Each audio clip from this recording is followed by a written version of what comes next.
All right, looks like we are starting eventually, finally, after the long-awaited princess made it in. All Had to right. do your hair. Um, I get it. yeah, yeah, yeah. But no, Save all that good stuff too. Sorry. yeah, no, you're good. But yeah, and Herbie is off doing real life stuff. He's got like a real job now, so he's doing real job stuff, and so we get to talk about video games today. How exciting us, people with no lives. Let's go. No, but thank you guys for another episode here on Behind the Camera, and it's good that Brandon was able to make it in. But the special guest of the day is Zack O'Sulivan. Welcome to the show, buddy. What's up, man? Thank you. Thank you for having me. Hell yeah. So, Zack, I am not the most, let's say, well versed in technology for one, but two, the sim drift world. Even though I like to drive every once in a while, right? But Hmm. can you just give me a quick background on a little bit on what you do currently for the crowd out there, and yeah, just give them the bird's eye view. Yeah, yeah. So I do sim drifting. It started as a hobby type of deal, and Mm-hmm. now it has progressed into something where I'm able to like even live off of it at minimum. I've bought and purchased and built my own drift car out of sim drifting and stuff like that, and it's something that I've taken from a hobby into something a little more serious. And yeah, now I compete professionally in sim drifting series, the top ones in the world, such as Virtual Drift Championship and Virtual Drift Masters and stuff like that. I do content creation, things like that as well. Got my foot in the door and started doing some real life things. Started working with Ryan Literal. He's a really good friend of mine, one of my homies. And yeah, it's I've pretty much turned something that was a hobby of mine into something legit. It's opened doors for me, and now it's something that I do pretty much most of the time full time at the moment. So I get on, I compete, do my thing, and then yeah, try to translate that to my real life driving as much as I can as well. Hell yeah. No, it's sounds like what Brandon's trying to be someday. Someday What? he'll be a pro sim drifter. Yeah, eventually, yeah. If he buys a drift car, he will. Yeah, yeah. Yeah. Oh, how you doing, buddy? Doing great. Yeah. Great. I It's just good. exited the tab for the live stream, and I thought I just left the call by accident. So we're doing Oh my better god, than dude! It's amateur hour out it's here right now for amateur this guy. hour, dude. It is awesome. No, It it's all is good so though. great. I mean, someone has to be halfway decent at technology, so it better not be me. That's the one that's has to be reliable here. Um, but no, I'm excited. It's for me. It's I drove my last event of the year last weekend. It ended up snowing like 5 inches during the event, so that was fun. I also That's don't crazy. have a working windshield wiper, so every couple runs I jump out of the car and grab a rag and wipe off the snow on the front and the dirt and the mud off the front of the car. But other than that, it was actually a lot of fun. It was actually it was an event of many ups and downs, but ended up it was my second event doing tandems, and had a lot of really fun ones. And no, it's cool. And plus, since we were driving pretty much all in the wet, I didn't even use any of the tire that I brought, which was I That's always love always nice. I always love doing It's some free nice. free drifting. It's always nice. Yeah, But extra couple hundred horsepower too. It's great. oh yeah, it's my car felt like it had all the power in the world, and it was great. But that is not why we're here. But the reason I thought it would be kind of cool to go over some sim drifting is, for me, it's off season. There's no more drifting for the rest of the year, at least here where I'm at. We have snow. I know other places of the country you can drive year round. Okay, I get it. You can rub it in, but it for me this is where now I can do sim practice, sim drifting, and kind of work on my skills off of real life. And so what I am hopefully gonna get out of this pod and hopefully bring to other people is understanding more on just the sim drifting stuff in general by two of the guys that probably know it. But I mean, I would probably say probably best in the United States. Some of you guys. You know, I don't know. Yeah, Yeah. absolutely. Yeah, Probably. definitely. Yeah, You know, definitely. 100%.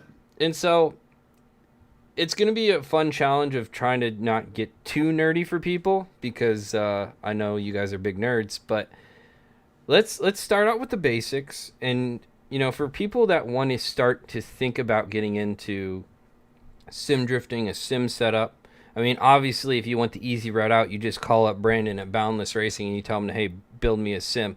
But let's be honest, not everyone's rolling like that. So, what can we start with some just starting out, setting up sims, and what are people even looking at when you want to get into it? Because I'll be honest, proof is in the pudding. Last winter, it was a night and day difference from when I went back into real life driving. From practicing the sim all winter. So I will 100% advocate for it, but I will say the starting point's kind of daunting for most people, especially if you don't know what you're doing. Yeah, I mean the starting point changes as time goes on too. So it's kind of one of those things where each generation of sim drifter is going to have a different experience. Like in the earlier years, you started out with Logitech G27s and I like to call them the plastic setups. You have these plastic toys, right, that you were driving around messing with, and it's not like that anymore. Like the direct drive world with a legit wheelbase that's going to provide proper detail and stuff, the things you need to really utilize a sim as a tool is pretty much the entry level point now. It's affordable enough. There's options out there that are affordable enough to do so. So I mean there's no reason to go for those older things anymore, like the old Logitechs and the old Thrustmasters and stuff like that. It's those new lower end 5-meter direct drive stuff like that. That's the way to go. Yeah, because at the end of the day, the most important things on your sim rig are your pedals and your wheelbase. The shifter, all it has to do is get from one point to another, just to shift the gear. Right. It is nice to have one that's realistic and nice. But it is the least important thing along with your handbrake. The handbrake is the least important of them all, right? It just needs to work. It needs to be able to activate the brakes in the rear of the car and lock them up. That's all. But your feedback and your control over the vehicle itself in the sim is based off of your wheelbase inputs and your pedal inputs as well. So definitely trying to go for that low end DD 5 Newton meters, probably $300-$400 these days, maybe even cheaper in some cases. I highly doubt it, but and then some type of decent pedal, something with a load cell or something like that you can really lean against and get a similar just push back against your foot that you would feel in the pressure of a brake pedal in a real car. So something like that, yeah. It's definitely what people can get their hands on these days. That's the new entry level standard, is a direct drive wheel of some sort and a decent set of pedals. Gotcha. So I guess let's back the conversation up real quick and let's talk. Is there a viable way to make a console work, or is it pretty much just the PC world now that really is going to be worth investing in terms of sim driving? Don't waste your time with a console at this point. Yes, so I heard that Gardner has an outlook on it, and my opinion is similar as well. But my explanation behind it is, on the console, you are limited on your control of what you play, right? You can't go and edit half the games on there. You can't adjust physics. You can't go in and actually manipulate the game and the physics engine at the standard level of a basic game developer, right? You can't do that really on the Xbox, in terms of sim racing especially, right? They just don't allow you to do that. They're just, the game you get is the game you get. Either it's going to suck or it's going to be good. And you get dealt the cards you get dealt. It's kind of like Pro Spec and how stupid that is. You get dealt some stupid shit and then you go and deal with it the next round. And so it's kind of like that. But yeah, I mean, sorry, seating bracket, not Pro Spec, seating bracket. But yeah, I mean, it's one of those things where you get dealt with what you get, and then on the PC, you have control over that stuff. You can go in and dive into the files of the sim if it allows you to do so. Which in our case, luckily, the sim we use instead of Corsa, you can pretty much go throughout the entire game as a baseline game developer and edit everything. What we use now is not what it first came out in 2015 or so or something like that. Yeah. A while back. So it's completely different. You know, there's two guys, especially like there's a guy named X4 Fab. I think his real name's Ilya or something like that. I could be wrong, but there's a guy named X4 Fab, and there's a guy named Peter Bose. And I think I'm pronouncing his last name right. I think it's Bose, but those two guys have transformed the entire game. Just those two people alone. I mean, those guys pretty much probably live off of their Patreon and stuff of the content they make for the game now. But for free, they've created an entire interface that's beyond what the game developers like could even have probably designed at the time. Like this whole entire interface that gives you control over 90% of the sim itself, 90% of the physics and your wheelbase and everything you need to mess with.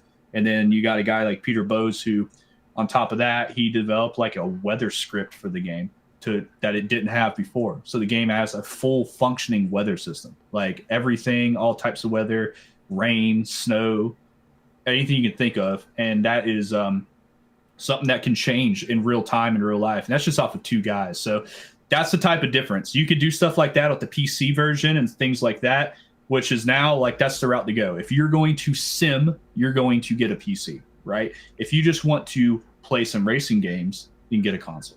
Gotcha. That type of That's a you good can learn the point. basics. You can learn the basics on like console Assetto Corsa. Like you can go drive their stock, drift car stuff. It's not great, but it's something, right? You can have something and you can learn the basics, but it's not going to be something that could be any grand tool. All right. Next question. Is Assetto Corsa like really the only game, or are there other games that you would even dabble in or would recommend, or just kind of curious your thoughts? I know the CarX drifting is an interesting game out there. I like even CarX for me is a very interesting one because it's kind of also a mobile game, but it's more of a fun game than anything. I saw like the new CarX Drifting 3 is gonna have like damage on it and stuff, which looked really interesting. That's a fun aspect. But like that's an example. Obviously, you have Forza, which has been like, it's what you guys used to drive, a long time ago. Yeah. But so like, is there really a reason to dive into other games? Really? And here's another, I guess in my opinion, argument for like a CarX is like you can build your car and actually drive it. Well, actually, that's a lie. You can do that in Assetto if you're smart. I am not smart, so I can't, I'm not going to build my own car. I'm just going to drive whatever's in the lobby, They can't do that either, so, I'm with you there. Yeah. But you know what I'm saying? So, like, the cool thing about, like, doing CarX is you can use whatever, not mods, but, like, the accessories and do like your own paint job and stuff very easily because it's part of the game over there. As opposed to in Assetto, you just use whatever's in the lobby.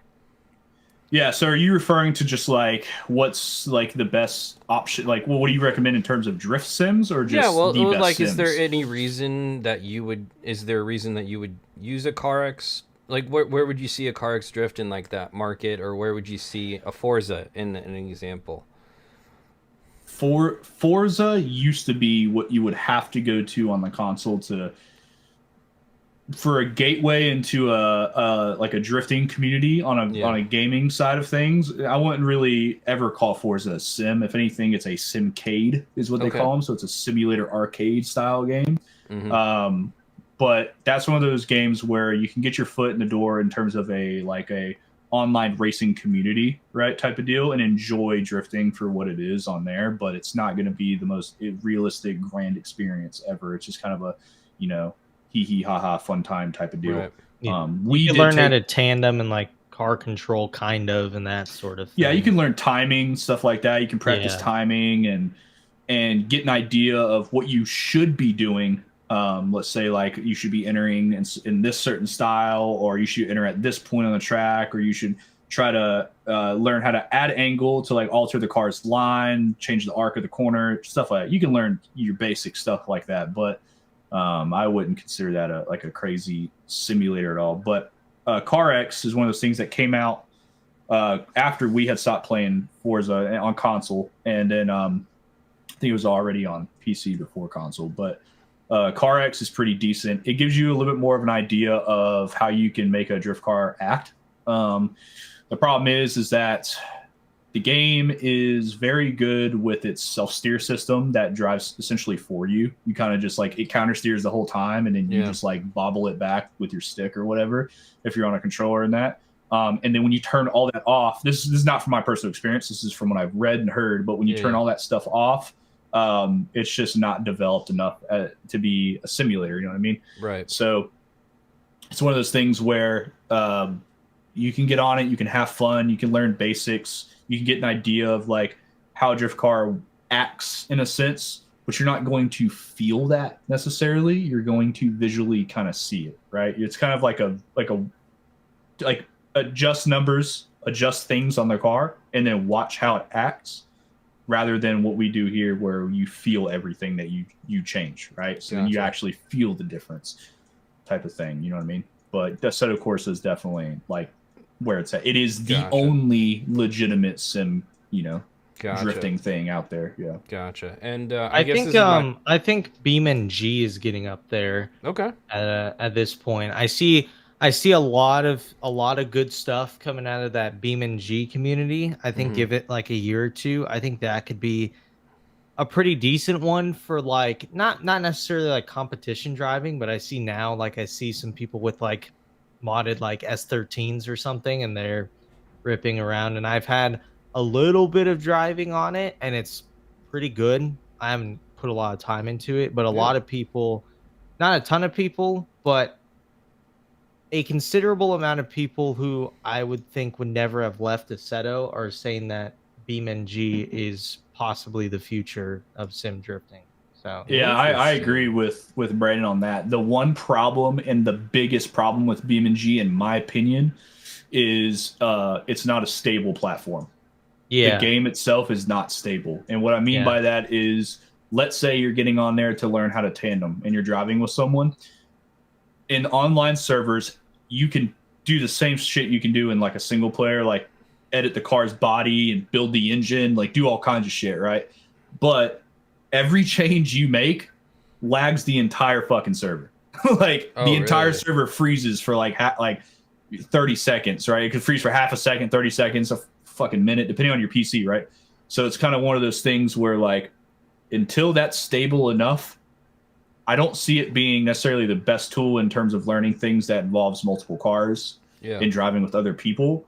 But they are working on a better tire physics that they have been, I think they announced it a few months ago and showed some stuff. Like they literally took a tire and put it on like this, like imagine like a treadmill, like platform that's spinning, and they put the tire on with weight, and they measured, I guess, with a bunch of sensors and stuff, how the tire's acting at different camber and turning and stuff like that, and then manipulating that to their new tire physics.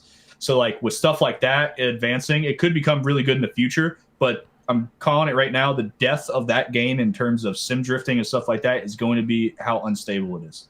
Interesting. Yeah. Okay, so one more game question before we move on. Assetto Corsa, whatever it is, Evo. Is that ever going to be a thing? Hopefully. We can only hope. We've only had glimpses. Yeah. We've only had glimpses into the possibility. No. At this point, no, because everything's closed off within the whatevers of it, like the files. You can't modify them, so it's like Assetto Corsa Competizione, where you can't modify anything. It's just the game. You're gonna have to deal with it.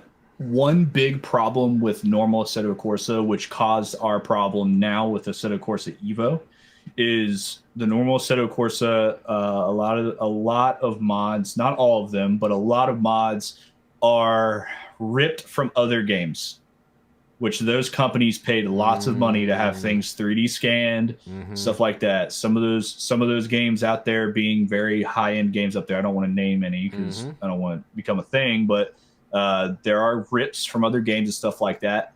Kunos, in their defense, when approached, probably went, "That's not something we implemented in our game. They just happened to be able to do that, right? Like they just had enough access in their game and their files and stuff like that to be able to 3D model their own stuff, import it to the game, and get to work." Granted, the tools are already there, provided from Kunos, but their initial expectation was probably that people are going to make everything from scratch with their own rights, right? It's not the case amongst everything. A lot of cards are taken and from another game in that. So you couldn't sue them. And anyone that tried to sue them, it never happened, right? So to avoid this problem, they kind of removed that whole aspect from Evo as far as we know now. And the glimpse we got, and I heard this from an interview, and I don't want to say it word for word because I could get some of it incorrect, but there's going to be a system in there where you can mod cars and customize cars, but they have to be licensed parts that those companies own the rights to, which is weird. And I don't know how they would do it. So like, if you bought or if you wanted to put like a big Country Labs wing on your car, it had to be licensed within the game or something like that. Like it can't be just like you can go to any game and you can rip a big Country Labs wing from that game and bring it to Assetto Corsa and put it in there. And it's super, weird. It's a weird topic, weird discussion to have, but that is something that I think Evo and they're trying to avoid completely as a whole. They don't want to face that backlash. They don't want to possibly get sued and deal with that shit. So what do they got to do? They got to give you a plain fucking vanilla game that's probably going to suck. Hopefully not, but hopefully it's not a game where you get on and it's just like a spicy, pretty,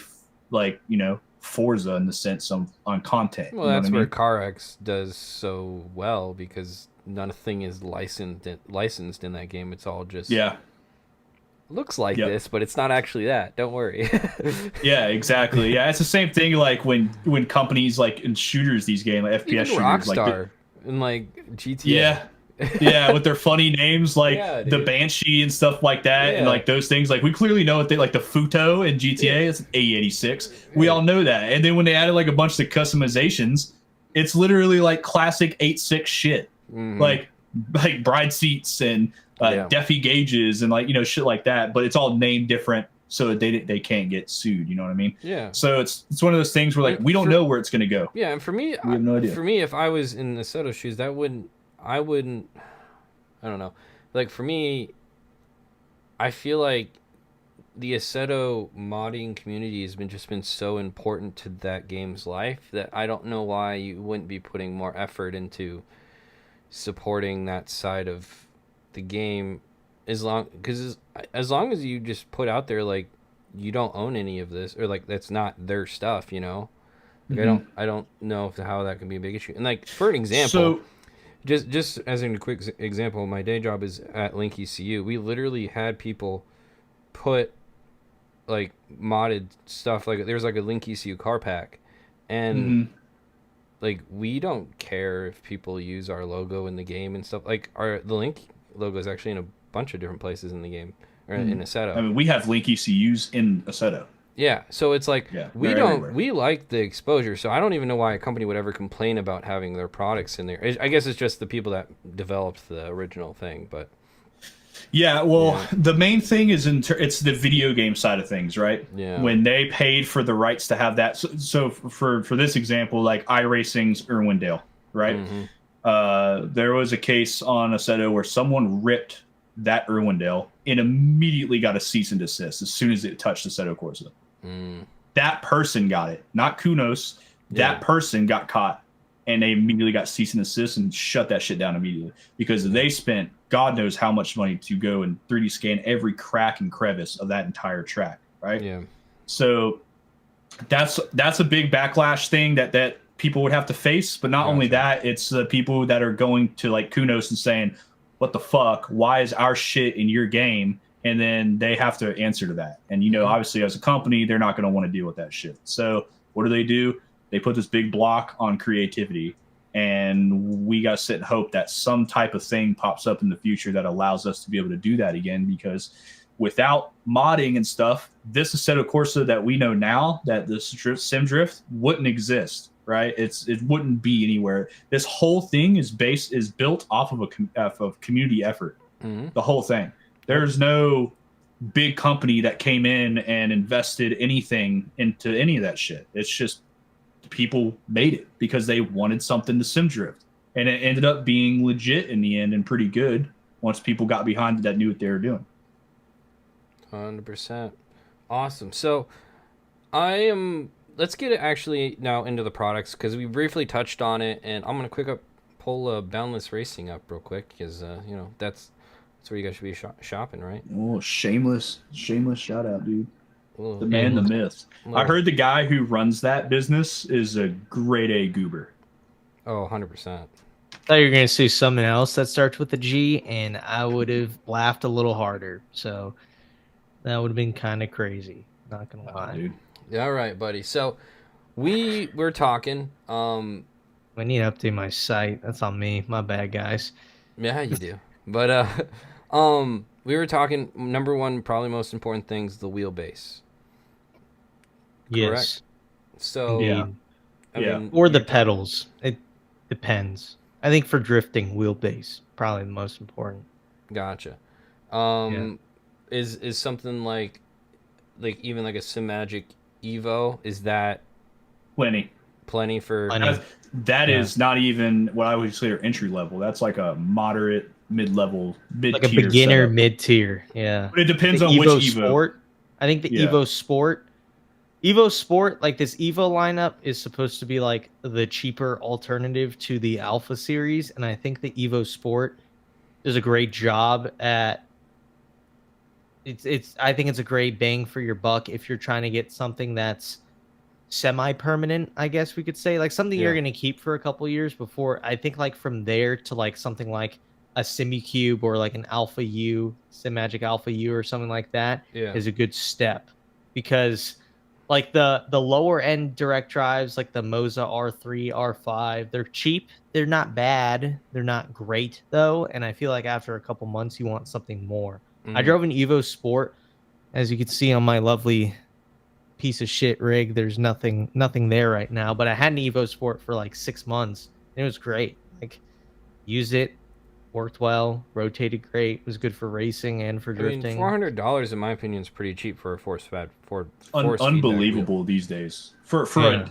the key thing there is for a direct drive with modern encoder and technology and stuff for $400 is a stellar like deal. That's unbelievable. Back like when we first started, like you were paying $400 for a fucking plastic wheelbase with a belt and plastic gears and a motor that's cooled by a little fucking mini PC fan that's barely doing anything. Yeah, That's what we I used would to pay $400 overheat for. every few hours. Yeah. Nowadays, Yeah. you get like, I guarantee you that wheelbase would last you. It might last you your whole. It might outlive you. Who knows? But I guarantee you, if you got that It and you outlived liked your it, PC. Tell you that. it for would free. outlive your PC. It would probably outlive your sim drifting journeys for the rest of your life until you stop. That's a buy once, cry once deal right there, in my opinion. That's 100%. So, honestly, I think I have the Alpha Mini, and it works fine. Like, it works Yep. perfectly good for I me. used to have one, and I my outlook on that is I think the Alpha Mini is one of the best, if not the best, low budget entry level wheelbases ever made still to this day. What you get for what you pay for is unbelievable. I mean, I won a sim drifting championship on that wheelbase. It was my first direct drive ever that I ever owned. Wow. And it's still to this day. The only reason that I got rid of it was I won the championship and I turned around and said, I want the best shit that you have, right? Like, I want to use the best shit, right? If I can do what I did with this, I want like the highest Newton meter, the most detail, the most dynamic range. I want that. If it was up to me, I'd still be on that thing to this day. I mean, it's really good. The only time that you'll see like a huge choice difference between someone who's content with their 10 Newton meter and someone who wants more, you won't really find that in sim drifting as much, because what we feel out of our wheelbases and stuff like that is like compared to our cars, is like a basic power steering feel, right? Which is normally from like 5 to 9 to 10 Newton meters in that range, which is the capability of that wheelbase, right? Mm-hmm. But then you have like what I have here, the Alpha U, which is 23 Newton meters. And you got to remember, Newton meter range is like, if I have a 10 Newton meter wheelbase, and I'm racing, let's say on iRacing, and I hit a sausage curb at 140 miles per hour with the front left corner, and that registers as 15 Newton meters of force through the calculations of the physics engine, my wheelbase is going to give me 10, because that is my limit.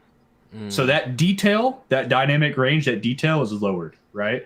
It's not necessarily a bad thing. You're still going to feel that that input, but it's not going to be the strength that it's actually picked up and read as through the calculations that Gotcha. the telemetry and the sim is making, right?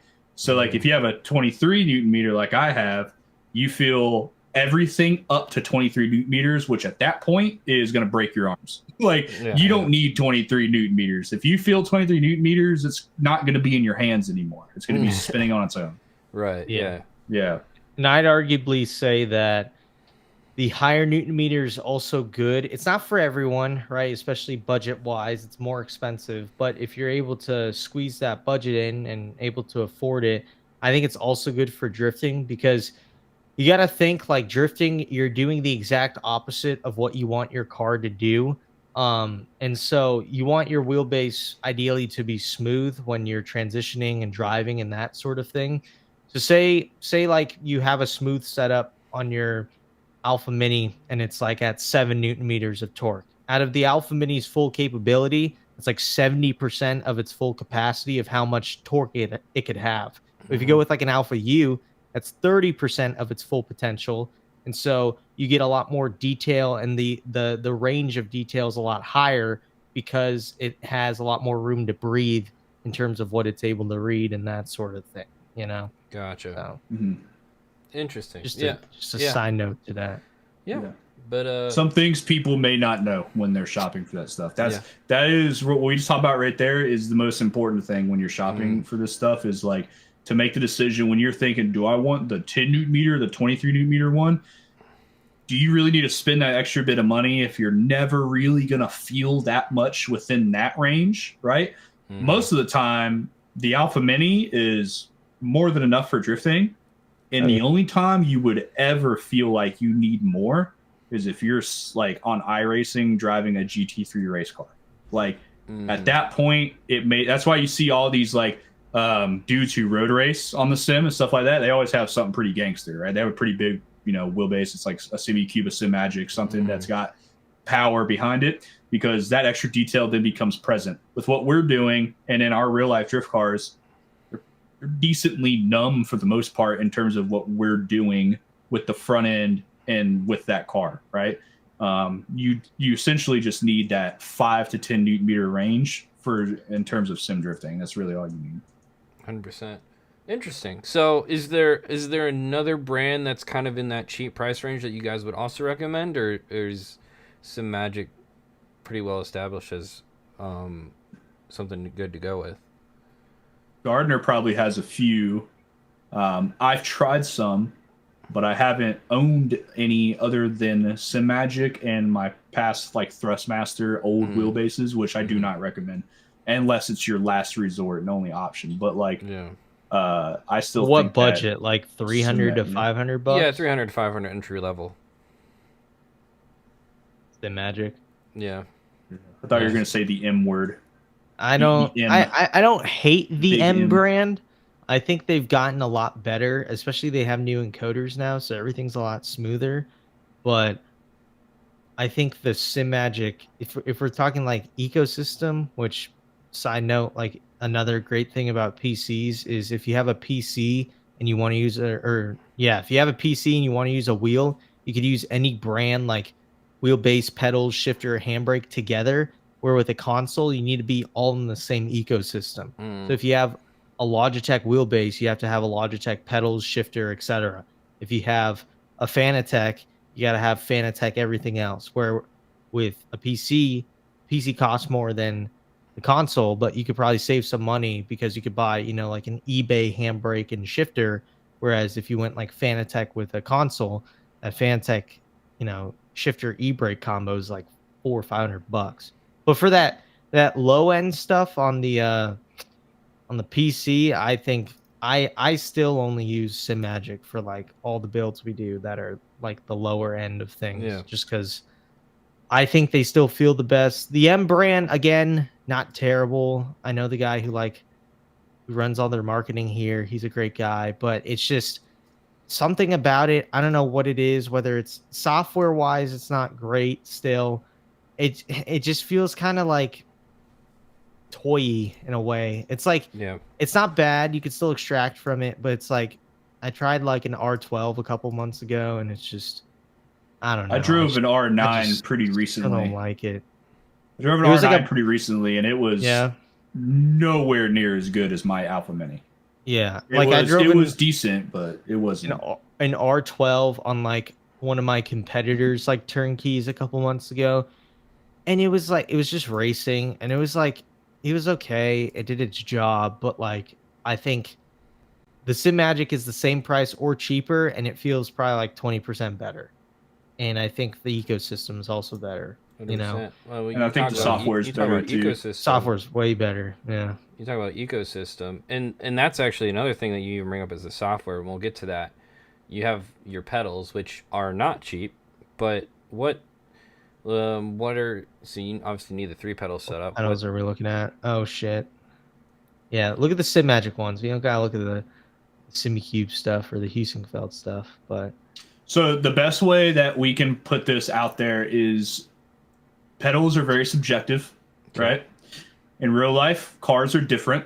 Some cars have manual brakes. Some cars have a brake booster. Some cars Okay. have some, crazy shit. They might have the Chase Bay's brake booster delete kit. All this changes your brake feel, right? Okay. Some might have bigger calipers, yada yada, etc. Right? Goes on. Right. But the just goes back to what we were talking about prior to the stream, that sim racing is a choice, right? It's a choice if you want to be a tool or if you want it to just be something that you do to have fun and enjoy whatever, right? But if you truly want it to make a difference in what you're doing in the real world, you would aim for something that feels similar to your actual car. Now, in that case, you don't want anything where every pedal is, and this is just in general these days for everyone out there that's listening to this, don't buy a pedal set where every single pedal is like controlled by a spring or like something like that, like something that's cheap and it's not anything crazy. Like at minimum, make sure that your brake pedal at least has a load cell of some sort, whether that's the most basic, was it the TCLMs? Is out there where the old Thrustmaster pedals, like whether it's something as basic as that or whatever, as long as you got something that you could. Because at the end of the day, the most important thing, in my opinion, about a pedal set is the brake pedal. yeah. That's the most like in what we do in terms of most racing, that is the most important pedal out of the 3. Yeah. And the feeling of that pedal is going to decide how you control the car and how confident you can be in the balance of the muscles in your leg pushing against it and the feeling you're going to get in return back against your leg, right? You want that to feel as realistic as possible to whatever you drive in real life or to just how cars in general mostly are in the racing world. So I say always aim for a pedal set that always has a load cell brake pedal of some sort. The gas and the clutch can be one thing or the other, but try to also avoid potentiometers in the pedals. You can read the in-depths on pedals on like the sensors they use and stuff and listings on websites for these products. You want to aim for Hall sensors and load cells. That's what you want, Hall sensors and load cells. Yep. So anything with that and anything with a load cell brake pedal, I say go for it all day. It could be Heusinkfeld, it could be Sim Magic, it could be whatever. My personal preference, Sim Magic P1000s, hydraulic brake pedal with elastomers, and you have the choice of using it. It has 2 sensors on the pedal. It has load cell and Hall, which provide 2 different readings completely. So I personally prefer load cell. I've had them all. I've had pedals where every single pedal is held up by a spring and there's a single potentiometer inside. You get any dog hair, any dust down in there, and your pedal readings are not going to be accurate anymore. I mean, I had a sim event one time where my gas pedal was tripping out and I got down there with some fucking WD-40 and I just fucking poured it in the back of the pedal, just full send. And it cleared it up enough for me to go qualify. Like, you don't want to deal with that shit. Stay away from potentiometers. Get something with Hall sensors, something with load cells. Gotcha. Yeah, and like you said, the P1000 stuff's not terrible, in terms of pricing. Yeah, and you can build them. That's what's really nice about the P1000s. Like, you could get the most basic P1000 setup, and unlike a lot of other companies, you can fucking build that one set. You can buy the parts for it, rather than having to buy a whole nother advanced pedal set from some other company. That's the next best thing, right? Like, you can get the baseline and enjoy it for what it is, for whatever your price budget is, and build it over time. You can even invert them. You can keep them floor mounted. You can invert the ones you have, but and they're always coming out with stuff for them too. Interesting. Yeah, they're fully customizable. Yeah, I mean, like, and it even goes into what you were talking about next, is the software and how adjustable everything is, like on the actual computer, which is like half of the. I feel like that's half of it. I think half of it is like having some decent equipment, and half of it is knowing what to do once you get it, you know? Yeah. And like setting it up, and like I would have been totally lost if Brandon didn't help me set up my stuff, you know? And it was like that's the other, I feel like, challenge. And before we get too far into it, I mean, obviously you have, you know, some decent ideas, and like so like let's say roughly $1,000 for your wheelbase and pedals. You said shifter is not a big deal as long as handbrake. I mean, you can get some. I'm trying to remember the one I have. I think it might be the Thrustmaster one. It's just like the super cheap one. You have the Sim Magic one. It's not that they're necessarily not a big deal. It's just they're not as big as a deal as the other things. Mhm. To start. If you're on a budget and you're not trying to, you know, if you're not trying to dip your toes all the way in, like if you're not trying to put your foot in the water and you're just trying to put your big toe in, and you're not looking to, you know, put a lot of money into it, focus more on the pedals and the wheelbase. Like eBay handbrake, eBay shifter will get you by.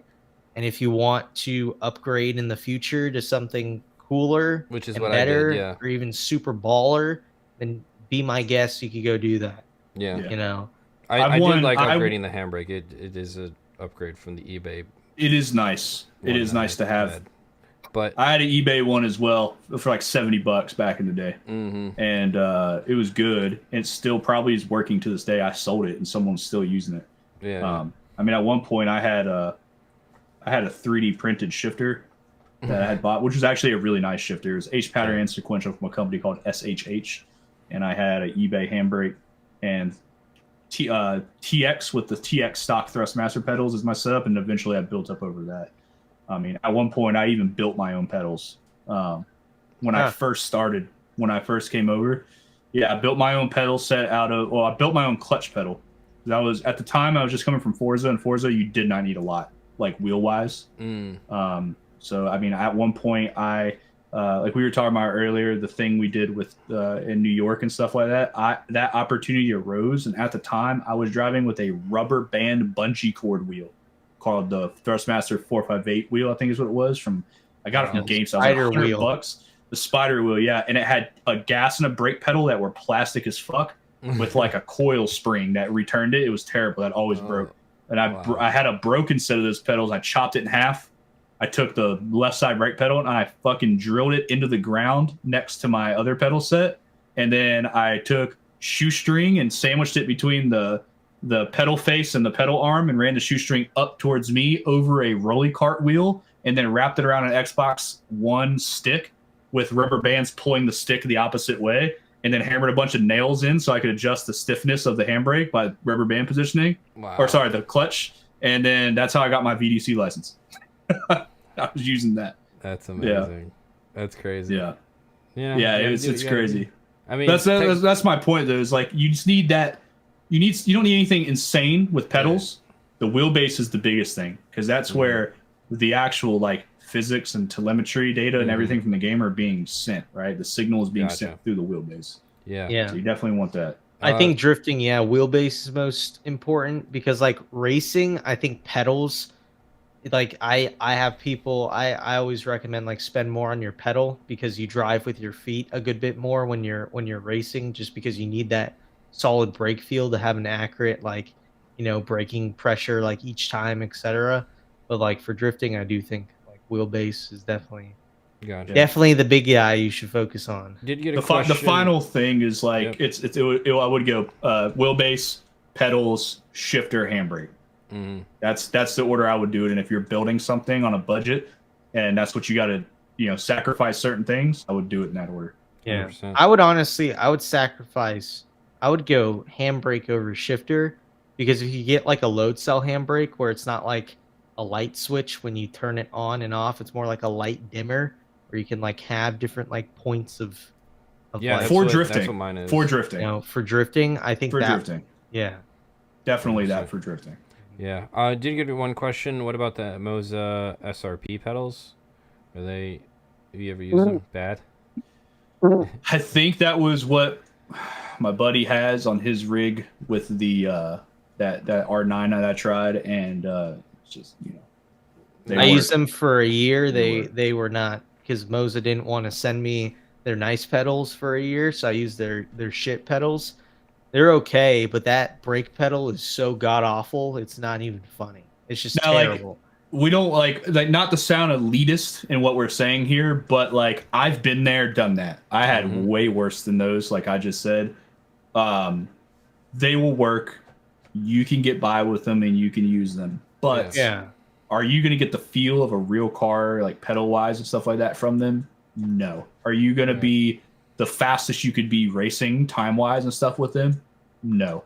Are you going to be able to control them as best as you can in drifting with your inputs and stuff like that? Like all that stuff? No. But can you do it? Yeah. Just not the best that you could be in the end. Right. That's the way I would look at it. Well, and the thing It's is, just it's an option. I think what we're trying to figure out and kind of recommend is what's a good setup that you can do pretty much everything with, but still not break the bank, and that's where I'm kind of like trying to set some expectations for people on some good things that are probably worth investing in. Just as a personal, like, I have the P1000 pedals, I have the Alpha Mini wheel, and then I had some eBay shifter and handbrake, and I love it. Like, it works fine for what I need to do, and like I don't have any reason that I want to upgrade any of it. It's like, I mean, I did upgrade the handbrake because my eBay one started messing up, but like it for me it was perfectly for what I needed, and it's not cheap, but I think it was well worth the investment. I mean, it was kind of proven on the track following the winter that I bought it for next year. The next big question, I guess I'm just deciding on which direction we want to go first. I guess we can start with software.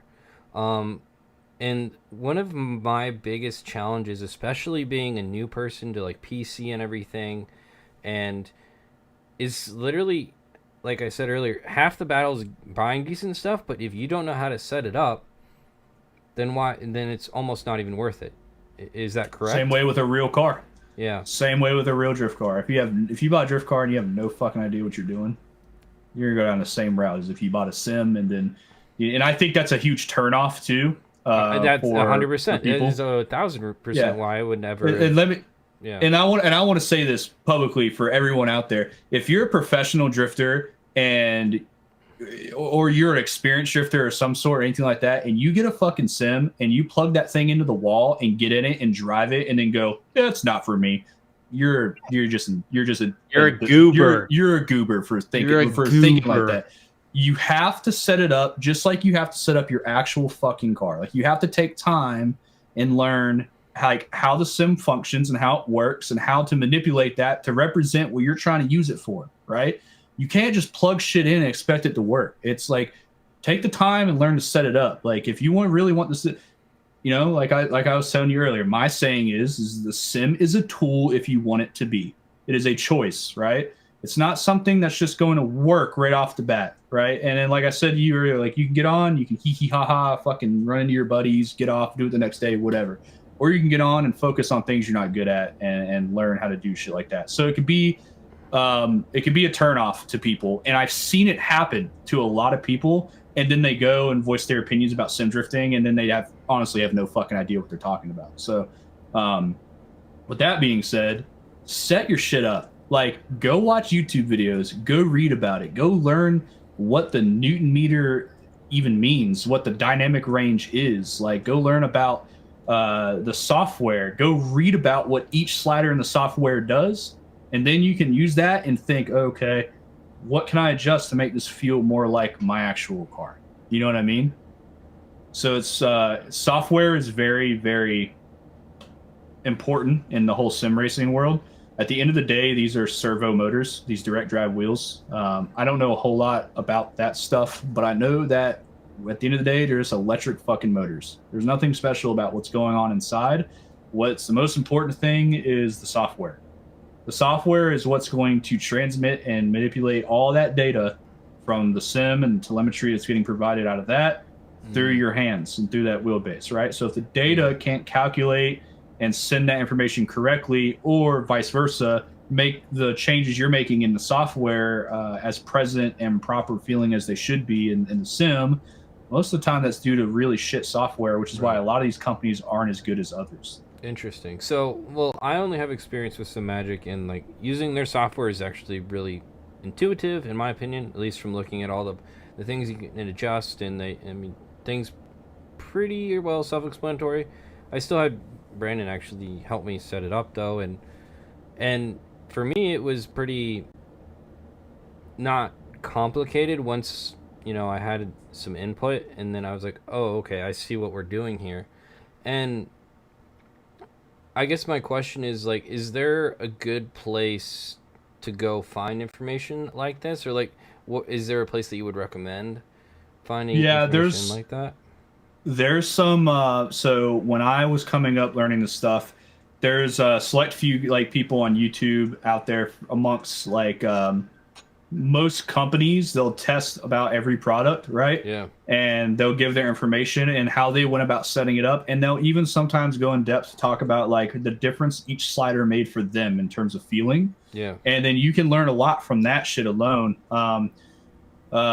The biggest thing is companies need to do a better job at providing information to their consumers on how to operate their software and how to go about getting the feeling they want, right? Mm-hmm. One company that's done that very well, and could still even do it better, but has done it very well, is SimMagic, right? Like they have videos. If you're a SimMagic owner and you want to go and learn about the product you own and the software you're using, they've done videos in the past where they've went through each slider and described what it does. And there's shit that I didn't even know, or like I learned that a setting is actually a filter, but the way it's named in the description would never elude that to you, right? But they're like, yeah, it's a filter. So like if you adjust it this way, it does this. If you adjust it that way, it does that. And I was like, oh shit. I just thought that this whole time, all its job was doing was to make the wheel spin faster or slower. That's it. But it does a lot more than that, right? So the best thing you can do is get your product, or when you're researching your product, if you want to, go see if the company provides the information needed for you to learn that stuff. And or ask if your not, fellow sim drifters. Or ask your fellow sim drivers. There's Facebook groups. Always feel free to like go out there. Those groups of shit where like you can go and post like, hey, I need settings for this. Give me all your settings. You'll probably get like 30, 40, maybe even more settings and shit. And you can try all kinds of stuff. Mm-hmm. So that's how I think things should be in the future, is companies should provide better information. Some companies do already. I think, and this is my unbiased, completely honest opinion, I'm not saying this because of any affiliation to SimMagic or anything. Yeah. I think for an entry-level consumer and someone trying to learn, going the SimMagic route is going to be the best and fastest way for you to understand the product you own and you spent your money on, which in my opinion makes it more worth your money. I agree, especially for drifting. Because they, unlike any other sim company, actually give a fuck about what we're doing. Yeah. It's interesting because like, I'm just curious on your sim racing as a whole. What percentage of it do you think is drifting versus the road racing side? 95% of it is 95%. Road racing. Oh, it's drifting. Really? It's drifting. Yeah, 95% of it's drifting. Really? Yeah. Yeah, I would say so. You said just like for us? No, in general. Sorry. I was like really surprised. I was like, wait a minute. Probably I was 85% for road racing. Okay. Probably 90% road racing. Mostly, that's where the majority of people are. Yeah, that's what curious on the market size versus like drifting versus. Yeah, 100%. I've only built one sim where someone's like, I want this primarily for drifting. One out of like the couple dozen I've built this year. Well, that's also a price. I feel like that's also a market difference too, though. Well, it's in general. You gotta look at the whole market. Like the people that are up here and down here. It's like same thing. That's true. Yeah. Interesting. Well, and that kind of brings us to the final part of the sim setup, and might be the most important part as well. a PC. What what are your basics that you're really looking for when you're building a PC for sim racing and sim drifting and all that stuff? Because from what it looks like, Assetto's not like a new game. Like, you don't need something insane to run it. No, not at all. So what's kind of like your base stats that you'd be running for something to run everything that you'd want to run? Everything in the PC matters, Mm-hmm. but just like building your sim setup yourself, where the wheelbase matters more than other things, it's in a sense close to how you should go about the PC as well. Mm-hmm. In my opinion, you should always try to have the. Do you want me to tell you like this modern day special that you should go for? Is that what you're asking for? Because it's going to change over time. Obviously, so as of right now, you should aim to get an AMD X3D chip of some sort, right? I run the 5800 X3D. It's been proven that the X3D chips and stuff have been very good for sim racing. Has performance more wise. cache. There's way more 3D cache. Yeah. And that helps with a lot with sim racing and just load in general, right? Which is a Majority heavy of thing. sim racing titles are CPU intensive, which is Okay. why that's important. Because you have a bunch of cars that are trying to be registered all at once, as well as with their physics as well. The physics engine that's running, it's trying to calculate stuff through the CPU. It's trying to load in objects, polygons, the things that make up a game, right? Like that's what all that textures and stuff like that. They do play a part, but CPU and GPU, like per normal, is the main thing, right? You can do with like 16 gigs of RAM. At one point, my first PC that I had when I got into this was a Dell Optiplex. I think it was called a 3020. It's a fucking office computer. And the only thing you could do, the biggest GPU I could put in it was a 1050 Ti, which is probably like that big. And then 16 gigs of Corsair Vengeance RAM. That's all you could do to it, right? And that was enough for me to drive single screen and get like 60 to 70 FPS, which as long as you're at 60, you should be fine. But you should always aim for more if that's what your other products are capable of, providing refresh rate rise and shit like that. But CPU, GPU for sure. Yeah, I would recommend X3D chips for CPU, and anything over like you could get by with like a 1080 Ti probably still these days on Assetto, and that's pretty low in terms of how old GPUs are now.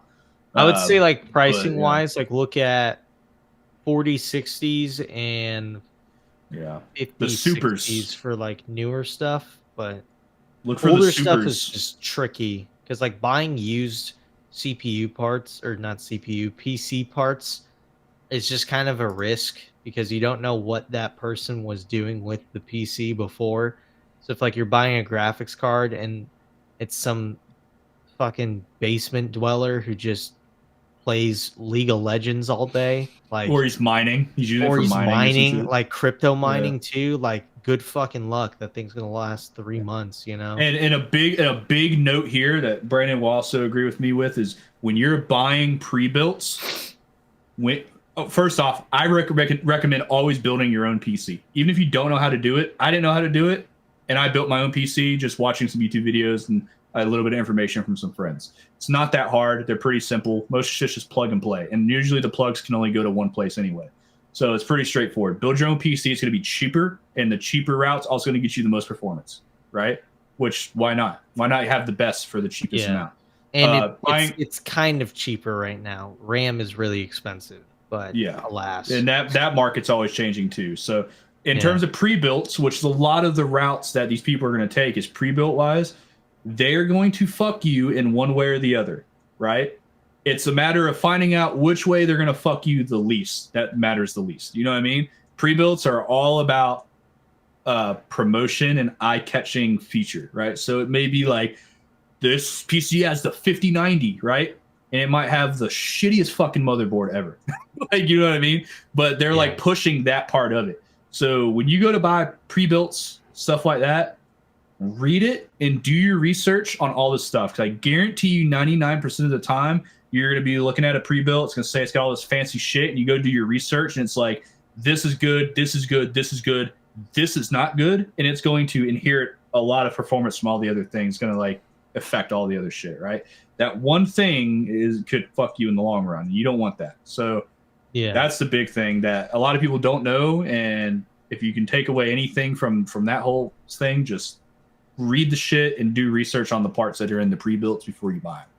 Yeah, don't go to Newegg or Amazon and just buy like the first pre-built you see.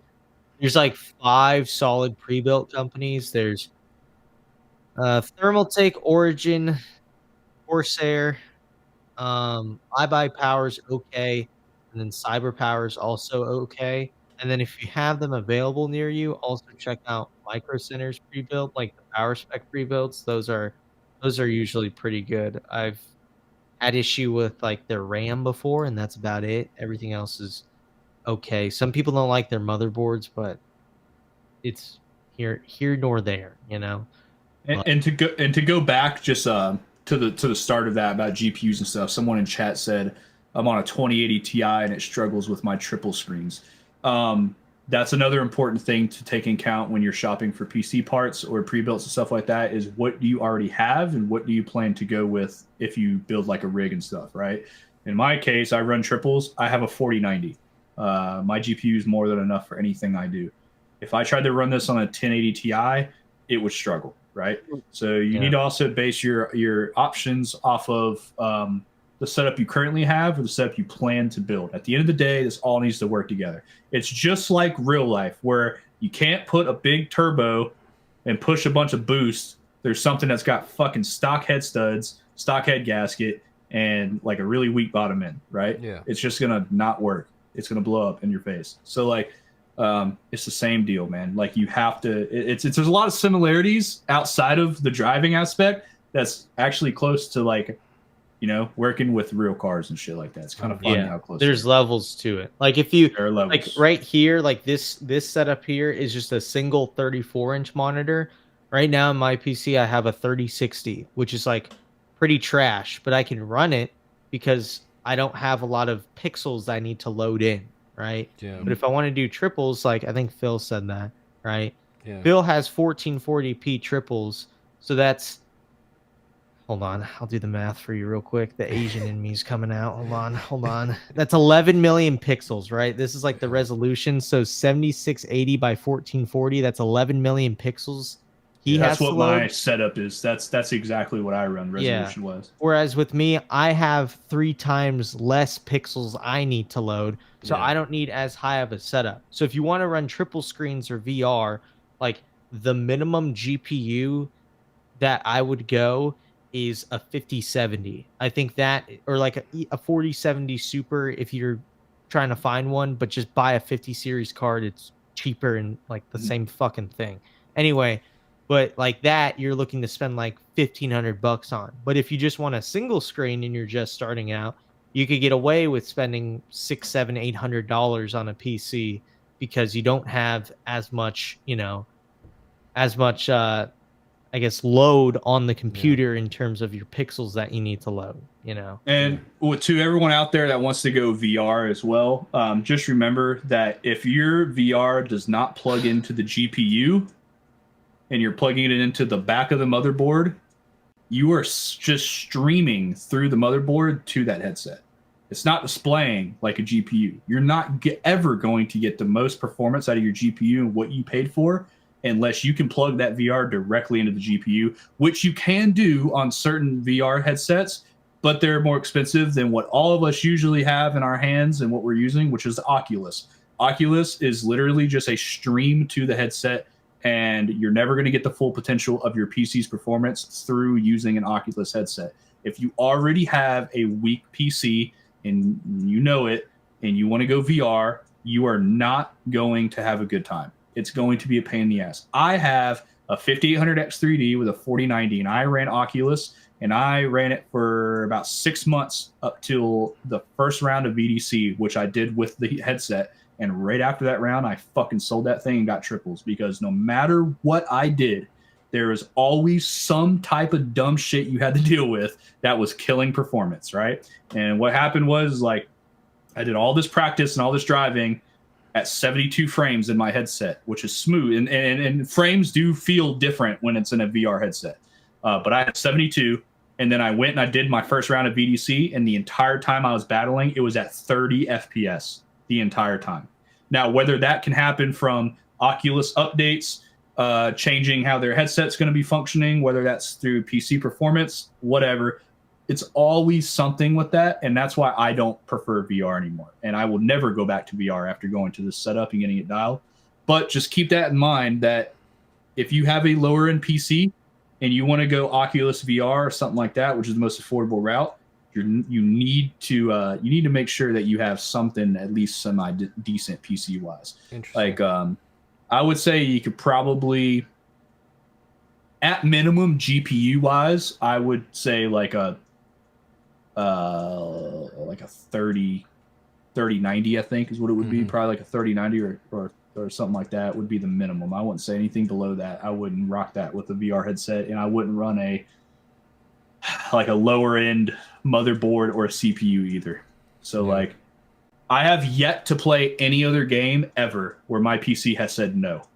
It literally eats anything, but with a VR headset, it gets pissed. It does not like it. And I tried everything, and I mean everything. Like any setting, all of it, I tried it all. Could not get it to work good. Interesting. Yeah, because I don't. I've tried the VR stuff. For me, I've only tried it a couple of times, and so I get sick, and after like 15 minutes, and I'm like, I can't do this anymore. So I mean, that would just come with time. But in terms of like, if you had to pick a method, would you pick VR? And assuming it would work, VR triple screen, or like what Brandon has, the wide monitor with like a neck effects? I only have this because I don't want to spend money on my personal setup, and it works. Right. We give him hell about that all the time. Yeah, don't get me started on that shit. He's got a whole ass business in his rig. It's just like, mechanics in real life where their shit's always fucking ugly or broken, but everyone else's shit's real nice. Yeah. It's the same thing with him. I use VR. I've done it all. Flat screen TV, 60 hertz, 55 inch. Tried it. I did 34 inch curved ultra wide, which is not as big as his. So I guess you could say I haven't done it all, but I've done most of what you would consider as like the stages. Yeah. His monitor setup is pretty popular in the sim racing world. Something that big, like a 49 inch or something like that. That's cool too. But if you are trying to go for the absolute most immersion, right?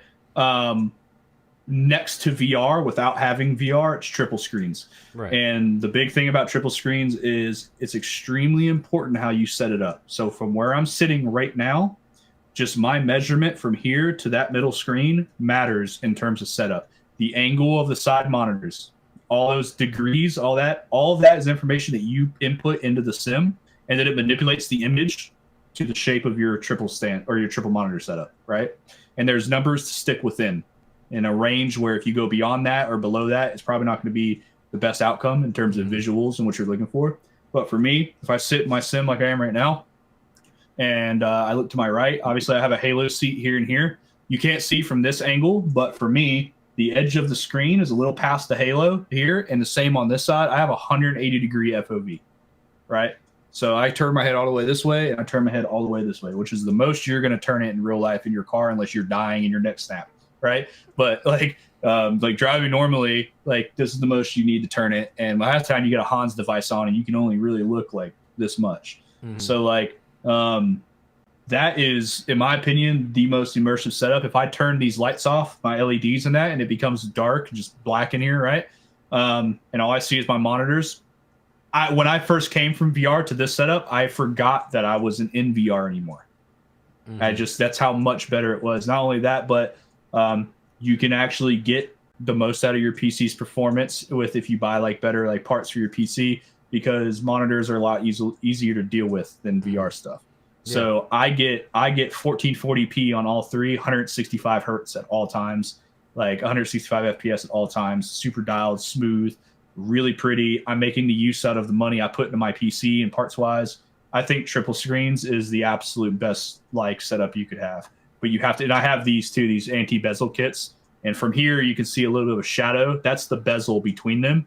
And that's actually hidden for me. So this whole screen looks like one big screen. It's just one big smooth image. So I definitely think that triples is the way to go. Absolutely, for immersion, the best bang for your buck, the best experience. You're gonna want triples. What But it size are doesn't mean those? that these are just 32s, which are the smallest I would recommend ever going for triples. Do not go anything lower than 32. You can go all the way up. Literal has triple 50s or triple 55s or some shit. I built a rig one time with a friend that had in Gardner. I don't remember the name. What's the name of Odyssey those arcs. the Odyssey arcs, and how big are they again? Like 50 or 50, right? 55s, but they're curved. They're 55 Yeah, curved. dome. Yeah. They're monitors. They're not TVs. They're the biggest monitor. I'm pretty sure at the time, at least, they were the biggest computer monitors you could buy. And we did Yeah. 3 of those on a rig. I still like this better. It was actually, in my opinion, a complete waste of money to do 3 Odyssey arcs because they were $2,000 each. So $6,000 just for the screens around. This whole setup for Streamwise was $1,000. Right. Right. And I like this better than any triple setup that I've tried. And I haven't tried a whole lot, but as of now, I don't like curved triples. I like flat triples with the bezel kit. And I think that's the best way to go about it. Interesting. And Yeah. and so, obviously you combine this all together. I mean, you're looking at what, probably, was that like four-ish grand? I'm trying to total up in my head like a base of like where you would For a whole setup. for a whole setup. Yeah, you could probably get a pre-built for like, I don't know what pre-built prices are now. I'm gonna say 1,600, right, Gardner? Is it like 1,600? Yeah, like 1600. For like a pretty basic pre-built, that's like good enough, right? Right, but Yeah. but like I'm talking like a whole sim setup. Oh. Yeah. Well, that's what I'm saying. So like that's like 1,600 for like that. Yeah. Let's say another 400 for the wheelbase. Let's say another 400 or 500 for the pedals. So let's just say you're at $2,600 now, right? Yep. Shifter, handbrake at that point. Let's say you're at $3,000. Let's Yeah. just put it there. And then you need a chassis. So like 6 to whatever Like amount you want it to could be pay. an 80 mil chassis, which is like, so that's something we haven't gotten into. When Yes, you want that's actually to a good have- point because that's actually a part I skipped out on. Like I have a Yeah, that's cheap very like important. Amazon one, and it hops every time I pull the e-brake. Yeah, Oh my God. he's 3-wheeling. That's crazy. Yeah. That's fucking funny. Yeah. Um, Yes, rigs are really important. Yeah. So chassis wise, the most important. Do you have them on here, thing- by the way? So I just Yeah. like, If you look go at it. to, wait, let me pull up my website. Where is it? If you go to shop and then you go to all products and then you go to Cockpits? chassis, I think, or cockpits. Yeah.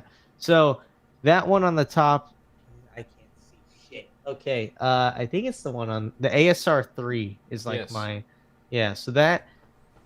When it comes to chassis, this is what you want to go with in terms of if you don't want to put on a desk and you need to have something that's, structurally rigid, Yeah. go with an aluminum extrusion chassis. It's like, can't go wrong with something like that. It's going to last you forever. Nothing's going to break. Just make sure all your bolts are nice and tight. It comes with all the hardware that you need and all the hardware. So it's like, the way you screwed in, it's like extrusion and then like brackets or even just like screws into like T-nuts with like bolt heads on them that are like locking. So you just got to crank that hoe. You're not going to strip anything. Just crank them hose and it'll lock in place and it'll be great and it won't break and it'll be rigid and you won't be 3-wheeling every time you pull the handbrake. That's an important thing. The chassis is where everything is put together. It's like the bones of your body. It makes everything, conjointed and that sort of thing. You could buy a badass wheelbase, like a direct drive, and bolt it to a shitty chassis, and it'll make your wheelbase feel shitty because Terrible, yeah. the torque from the wheelbase is going to twist the chassis, and that's not going to your hands. That's going through the chassis, right? So like the feel is completely different. I mean, I just upgraded from an aluminum profile to a even bigger aluminum profile. So I went from a 80 profile to 160, and just that alone made my feedback feel different. Like just that, and the mounting, because now my wheelbase is mounted on the front. Before it was mounted on the bottom with a plate. Just that alone completely changed the force feedback. So you can imagine if you had like a floppy dick ass rig, just fucking flopping around everywhere. You don't want that. So like another key thing about profiles, right? So Well, before we get into that, so like you have like your basic rigs that are you can have like square tubing that slides in and out with like locking turn knobs and stuff like that. They're not on the website here because Gardner sells quality stuff. He's not going to sell you junk. So, but you could go buy like Amazon. I think there's what's it called? What's it called? Is it the ART rig? I think it's GT Omega or whatever. Yeah, the GT Omega art Yeah. rig. Hell yeah. So that thing's like the a rig that I have because It's a next level racing track. Yeah. yes, thing, next level GT racing. track, That's what I yeah. have, and it's It's like terrible. the tube next Yeah. level racing one. Yeah, it's pretty garbage. The So you GT can have, Everything like- comes that's loose. Like all the screws Yeah, come loose. yeah. You can have stuff like that, man, and it's like gonna flex. It's gonna be like small material. Now, my opinion is like you should always go aluminum profile. Even though there's options out there for like the square tubing ones. There's options for like tubular chassis, stuff like that. The reason you should always go profile is that you can always build off of it. Every slot that's in here, I don't know if you can really see, like right here, there's a slot, and these are all over. There's channels all over this entire rig. Anything that has a hole and a bracket, I can put a T-nut in that bitch and a bolt and attach it to my rig. I mean, I could attach all my guitars to the rig on stands if I wanted to. Like you could just build anything you want. I got a keyboard tray right here that I bolted up to it. That's from a completely different rig. So what you do is you buy once, cry once type of thing where like if you have like a tubular rig or like a square tubing one or something like that, you can't do that. You're just stuck with what you got. It's kind of like if you go like the route of like buying the P1000 pedals and stuff where like they're buildable. It's the same thing with this. There's infinite options, dude. Like you could build, you could integrate a monitor stand onto the profiles. You could, I have this mouse tray right here. This is off Etsy. It's literally just an L with a mouse pad, and I just bolted it with a T-nut to the side. So now I have my mouse right here if I got to like grab and move.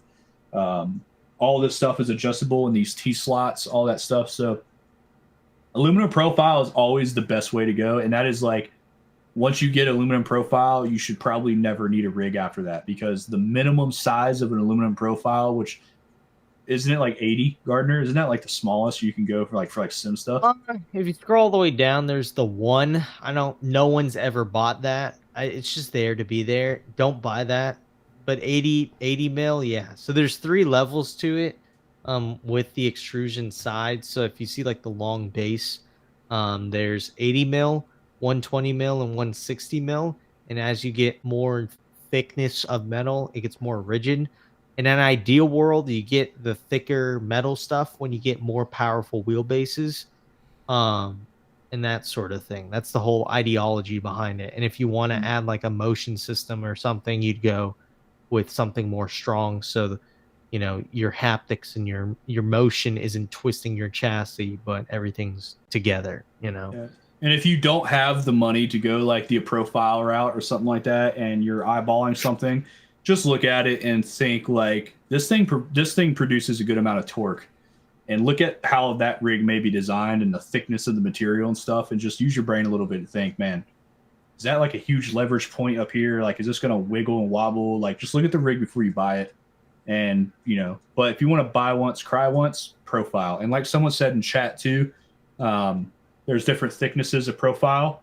There's different stuff like that. So, and not only is there just like the 80 profile, 120, 160 like section of thickness, there's actually the thickness of the material itself. Like if you look at the ends of the profiles, you know what I mean? Like they might be thicker, they might be thinner.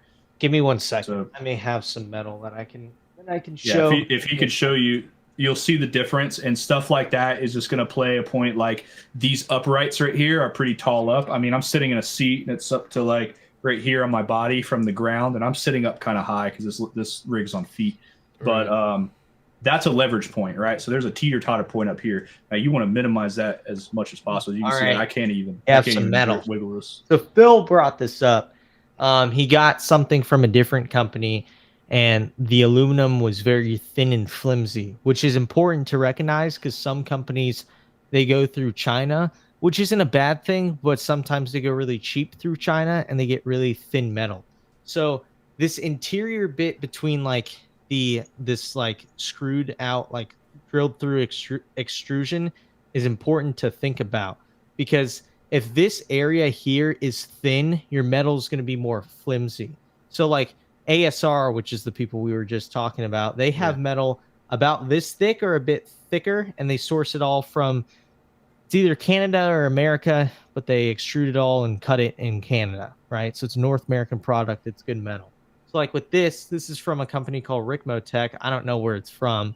I know they're American, but if you see the metal on the inside, it's thick, right? This surrounding area is thick. If it's thinner, which this could be, this isn't the thickest. This is actually kind of thin, but it could be a lot thinner where it's like, really thin around this hole here. And that leads to that flexing of the metal, so No, always and look that's out like for that as well.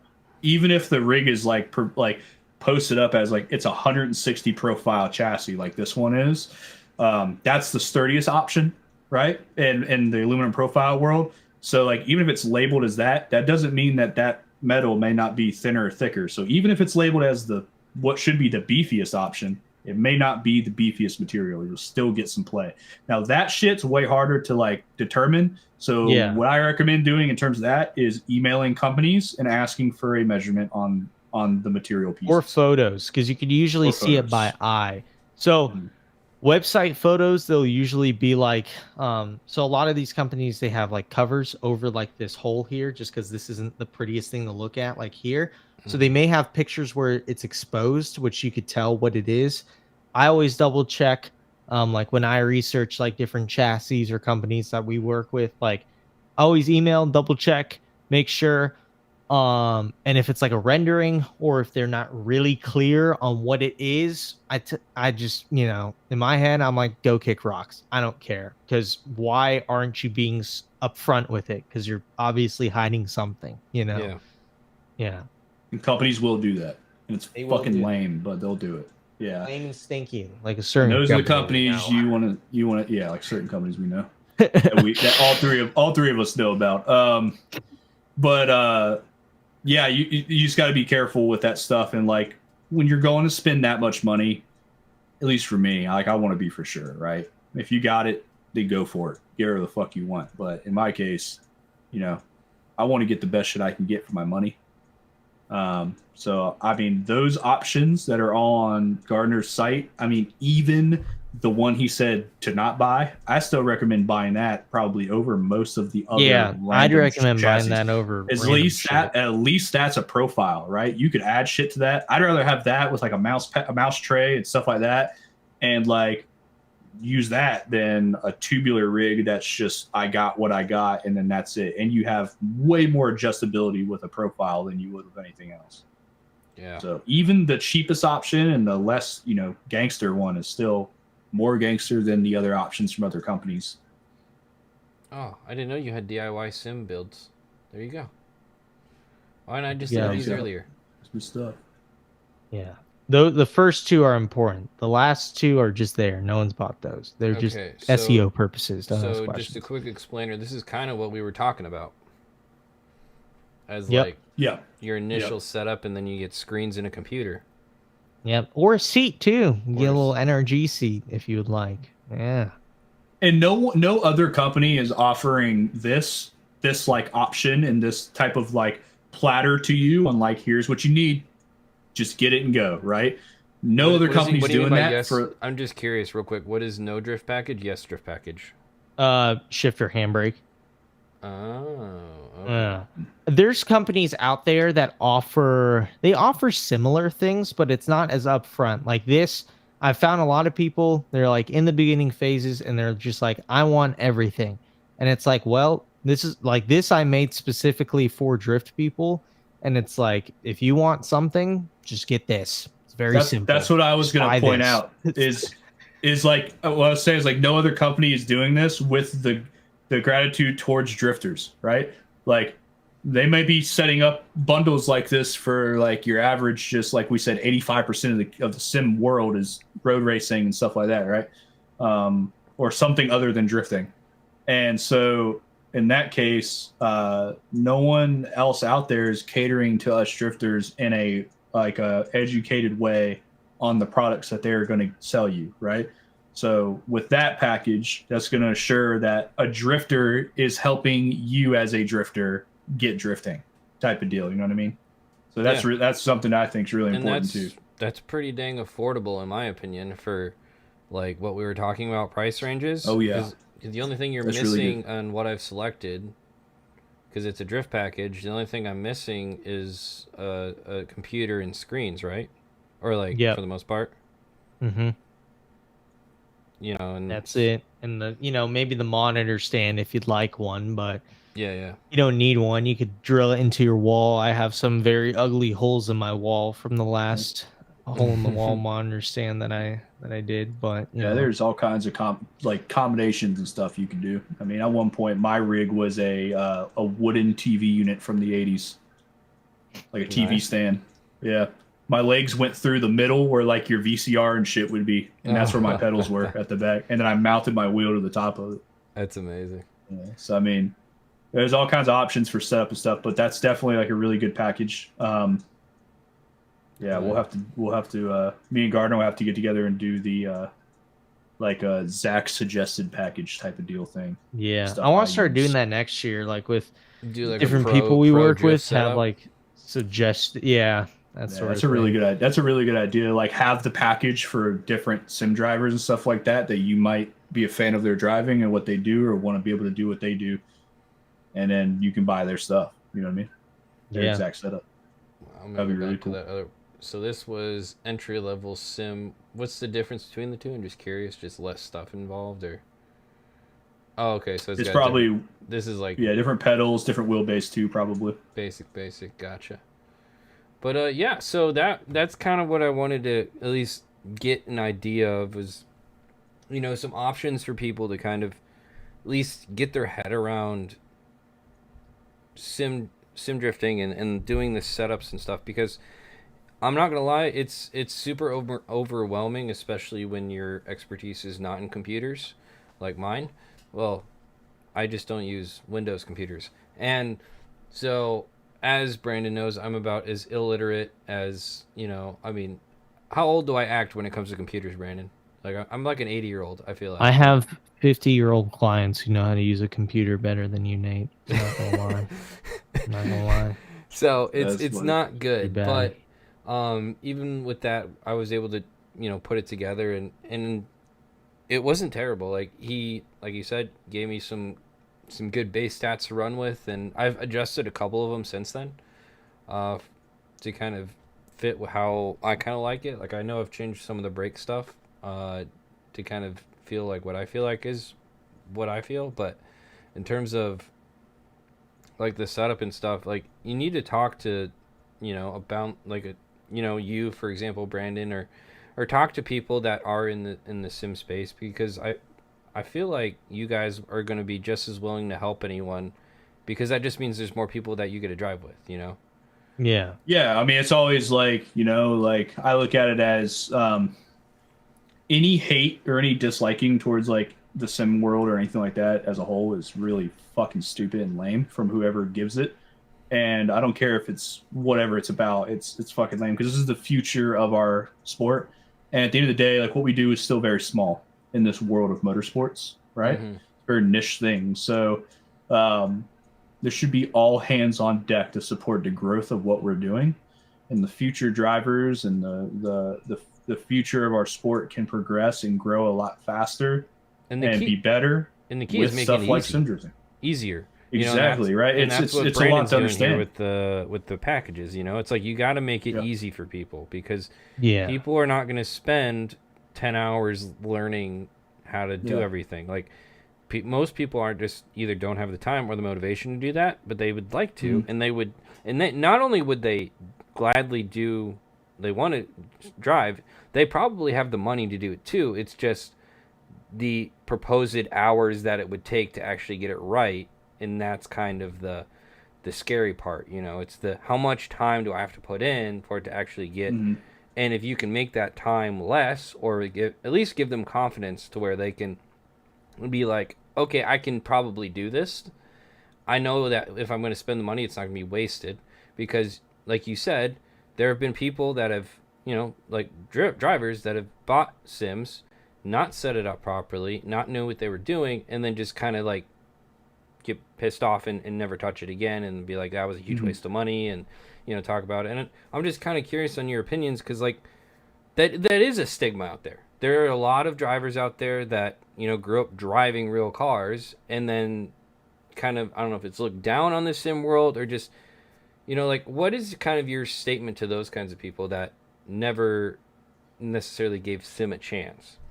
I think that, so what you just said, where it's like I don't think necessarily they look down on sim drifting stuff.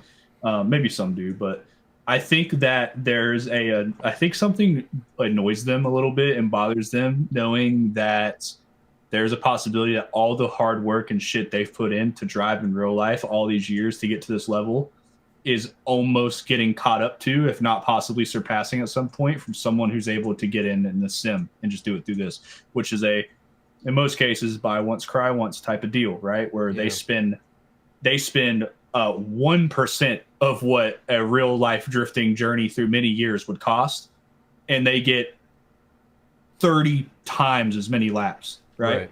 Mm-hmm. You know, like, I can drift in one day, I can drift more laps than any Formula Drift driver, any season of Formula Drift in one day, right?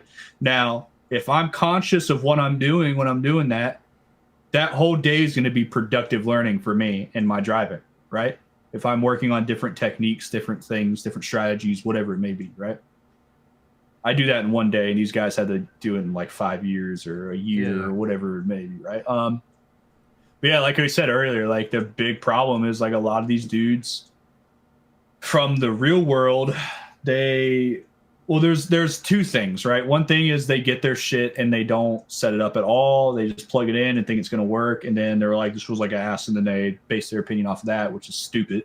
And then you have the guys that are made of money and can go drive whenever the fuck they want in real life. And that's cool. And I hope one day I can be doing that as well too. But, there's people that can't do that, right? And those dudes should invest in a sim, right? And they should take the time to learn. And they should, you know, those people should be like helping towards those people. They should be pushing the sim upon those people, knowing that. Like, they shouldn't be like, no, don't fucking buy a sim. Just get a fucking real car. Blah blah blah blah blah, bro. Like, I've saved so much money out of my real drifting journey the past, you know, year and a half, right? I've saved so much money just by shit that I've learned on the sim, right? My first drift day ever in my own car, I was connecting the entire course, dragging my bumper along tire walls, all shit like that. My money's worth, like, was used, right? All because of everything I already learned on the sim.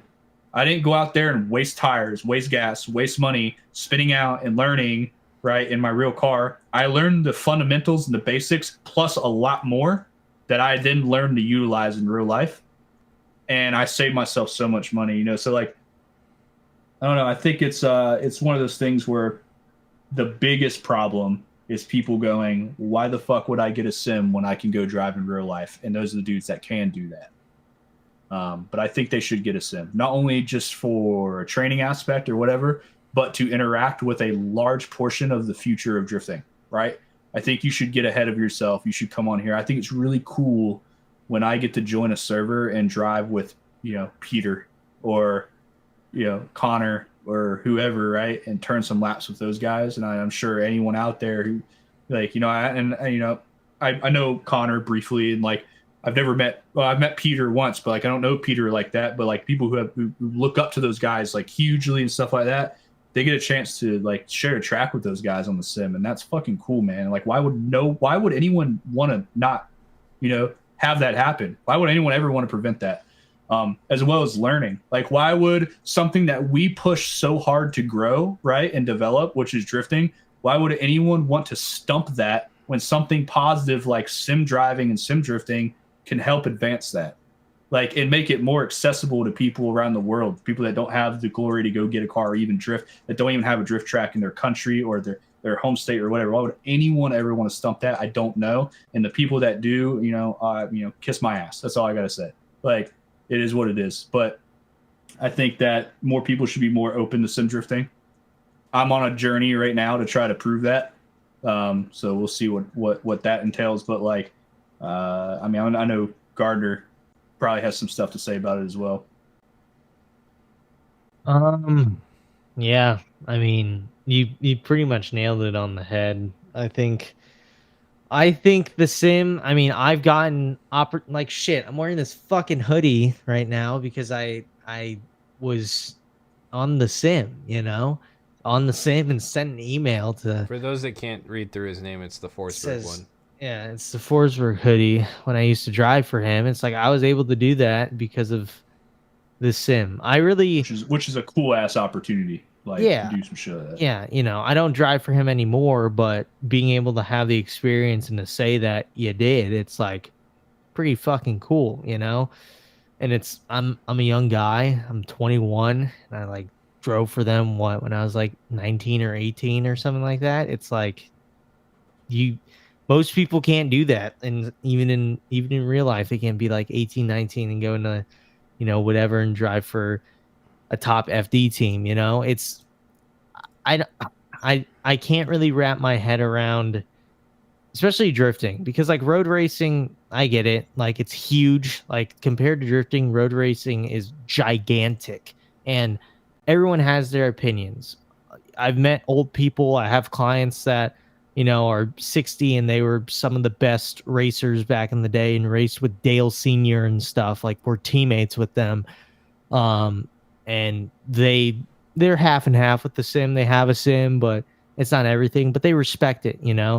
I don't really understand why drifting, why there's a handful of people and big people who have a lot of influence and all this other stuff that just absolutely dog on sim driving. Like it may not click for you, but to say it's not for you and that it's stupid and people are pompous and X, Y, and Z and whatever, it's like chill out, dude. Like Or take a to step back. purposely like push forward, like to purposely try to say like it's not even close to real life, there's nothing to gain from it, it's not even close in this aspect, yada yada. Like why? Like it's Yeah. first off, that's not true.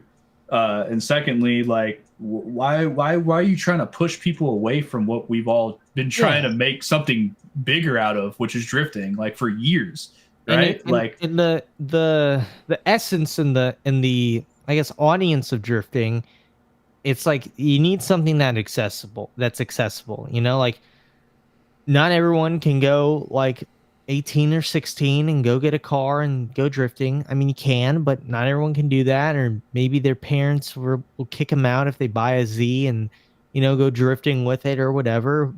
But you can spend, one, two, three, $4,000 on a pretty decent sim and start to drive, and you'll probably come across those FD drivers and maybe you'll talk to them in a chat, and any types of drivers, you meet people, you get to socialize, you get to build a community of things, and you if get to you be a play your part of card, the community, yeah, just a you get part to of be in a part general. of a community of the drifting community. And you get FD. I've known people, not kind of personally, people on the sim and you go meet them in real life, like Zach, for example, known him on the sim since I was a wee little lad and met him at FD Atlanta a couple of years ago. Like that's pretty cool. And Yeah. we just do it over the love of drifting. And the people that don't like drifting or talk so much shit on sim, not don't like drifting, don't like sim drifting and talk a lot of shit on sim drifting. I don't get it. I don't know why you put your energy into doing that, and sim drifting just lives rent free in your head and you just hate it. I don't get Yeah. it. I don't know where you're coming from or how that benefits anyone. Um, that's all I'll say about that. But just coming off of what he just said right there too, like how about this? How about every single real driver and all you people out there that have fucking downplayed sim drifting to certain drivers or other people or whatever, yada yada yada, saying, "Oh, you develop bad habits, you this, you that, whatever." How about this? How about instead of fucking shitting on sim drifting and all that stuff, how about you positively like put the information out there of like, hey, like it's as simple as like, look, I'm not the biggest sim drifting person, but I notice a lot of bad habits that these sim drifters create and bring, like eyes to those things so that people are aware of things they could be practicing on the sim. That's more accurate to correlate to their real life driving adventures when they get to that point. Like I would like I fucking hate sitting there and reading people like that are like it's not even close. It's not like this side of the sim drifting is not even remotely close to this side. And maybe that's true in some very minute cases, but 90% of sim drifting will and can translate to your real life driving. I am 100% self-taught drifter from sim drifting. The first drift car I ever drove was a Formula Drift RB S15. It was Ryan Literal's. The day after it came off track at FD Utah with the FD Utah kill mode set up on. Nothing downplayed for me, nothing changed, right? And I had nothing but sim practice, nothing but VDC practice with cars like that and whatnot. There's video of it right there. That's the first drift car I've ever drifted, ever. And I woke up that morning and had no idea what was happening. And they took me to track and they told me, get in the car and go drive. Ryan wants to see if this is like for real. Like, I guess he wanted proof for himself and for the people out there to see, what are we doing on this sim? Is it really worth it? There you go. I did it. And not only me, if you want to, there's another example too, Reese Tatterson. He drove Peter's Worthhouse S15. And I don't even think he owned a drift car yet or anything. Down here? It might be. Yeah, that's him right there. Yep, so that's our really good friend Reese, who I've had a fortunate enough time in real life to drive with, but he won Virtual Drift Masters. I think it was the first season. And the winning prize was to go out. They flew out and you drove this car. He's never drifted a drift car. This is the first time. This is from the sim. Now, any real driver could look at this or me, and I even did it myself, and think, hey, the fuck's he doing? Like right there. It's a bad habit that they should break, yada, yada. Teach people about that shit so that we can actually practice that on the sim. Don't fucking be like stupid sim drifter doing, stupid things like whatever, right? It's fucking lame. That's stupid. And that's a terrible way to go about it. It's unsupportive to drifting. It's unsupporting to what we invest our time into and what we're hoping to accomplish. Like, it's just insulting, honestly. So like, I think that there's a better way for real drivers and other people out there to go about translating information to sim drivers to help them be more ready to drive the real car, right? And like, I think that's how it should be done. But Reese is a shredder, man, and he still to this day he doesn't have a drift car. He's got a 350Z that he probably messes around with. I don't think it has an angle kit on it or anything. But this is his, like, as of right now, his main drift experience and his first time drifting. And I'm 100% self-taught. I bought my first drift car and all that from my sim, funded everything. I fund all my driving in real life and everything from sim right now. That's how I drive in my own car and stuff. That's how I build my own car. All that's from the sim. So, I mean, it's one of those things where it's like, yes, it does help. Yes, you are actually investing time into something that's going to be useful. No, you are not wasting your time. And some people out there in the world, that a lot of them are pro drivers and real drivers, need to be a little bit more just open-minded towards being helpful and making a positive impact on the driving of sim drivers and helping them become better. Yeah. That was when I finally found a limit with, I think that was tires for the first time. When I felt the first time real life tires died off. When they go, they go. Yeah, when they're gone, they're gone. But that was a cool experience. And I bought my own drift car shortly after that and then went to the track. And then, my first real life tandems in real life too with another car, like I already knew what to do in the scenarios when I had to, and I started far away and I worked my way closer. So like I started far away and I was mirroring the lead car from a distance and understanding like, okay, what I think I need to do and I'm doing is going to work if I'm closer. I know it is. So like I push myself closer and closer and closer, and then eventually you get to a point where like you already know how to tandem. Mm-hmm. Most of these guys that never have used a sim and just go out there and drive, right? It takes them a while to learn how to tandem, especially like pretty good. I've done this thousands and thousands and thousands of times on the sim. I've repeated this. I've been in probably every scenario plus more that you could even imagine in terms of drifting with another car on track. I've been in there and done that already mentally and visually in my sim, and I was already ready for it. It's totally worth it, man. It's totally worth it. I think that anyone out there that wants to get into drifting, wants to drive their real car as good as they can as soon as possible, especially if you don't have a big budget, invest a little bit of that into your sim and build your skill set up so that when you get your real car, you can go out there and drive better right off the get-go. Save yourself money, save your car, save other people's cars. I've had accident avoidance practice on my sim, luckily, with these thousands of scenarios that I've been in my simulator. I've had cars spin out in front of me 2 or 3 times now in real life in tandem, and I immediately clicked in my mind the fastest route out of that scenario because I knew what was going to probably play out in the end because of the similar scenarios I've been in the sim. That's just how it is for me, at least, you know. And not to only touch on that, but to touch on like the business side of stuff too. I took it to the next level where like I started doing the stuff professionally. Like I started doing well enough to where I can consider myself a professional sim drifter. As of right now, I am the top competitive sim drifter in the United States. Based off of stats from last year, I am the best in the world at the moment. I consistently place the highest amongst the 2 highest drifting sim drifting series in the world. So with that being said, like I was able to pitch proposals to companies with a little bit of leverage on my end, and I learned the business side of things too. I learned how to pitch proposals. I learned how to grab a company's attention. I learned how to build stuff which is going to play out in your real life racing adventures. If you want to take this seriously and not do all of it out of pocket. You know, you need support, you need help from partners and stuff like that. So I learned how to sell. I learned how to build something to sell. I learned how to sell myself and that thing to a company and get people on board. And now, like, I've been drifting for 1.5 years. My real car is already sponsored by SLR, right? Big shout to SLR. So SLR has already hooked me up.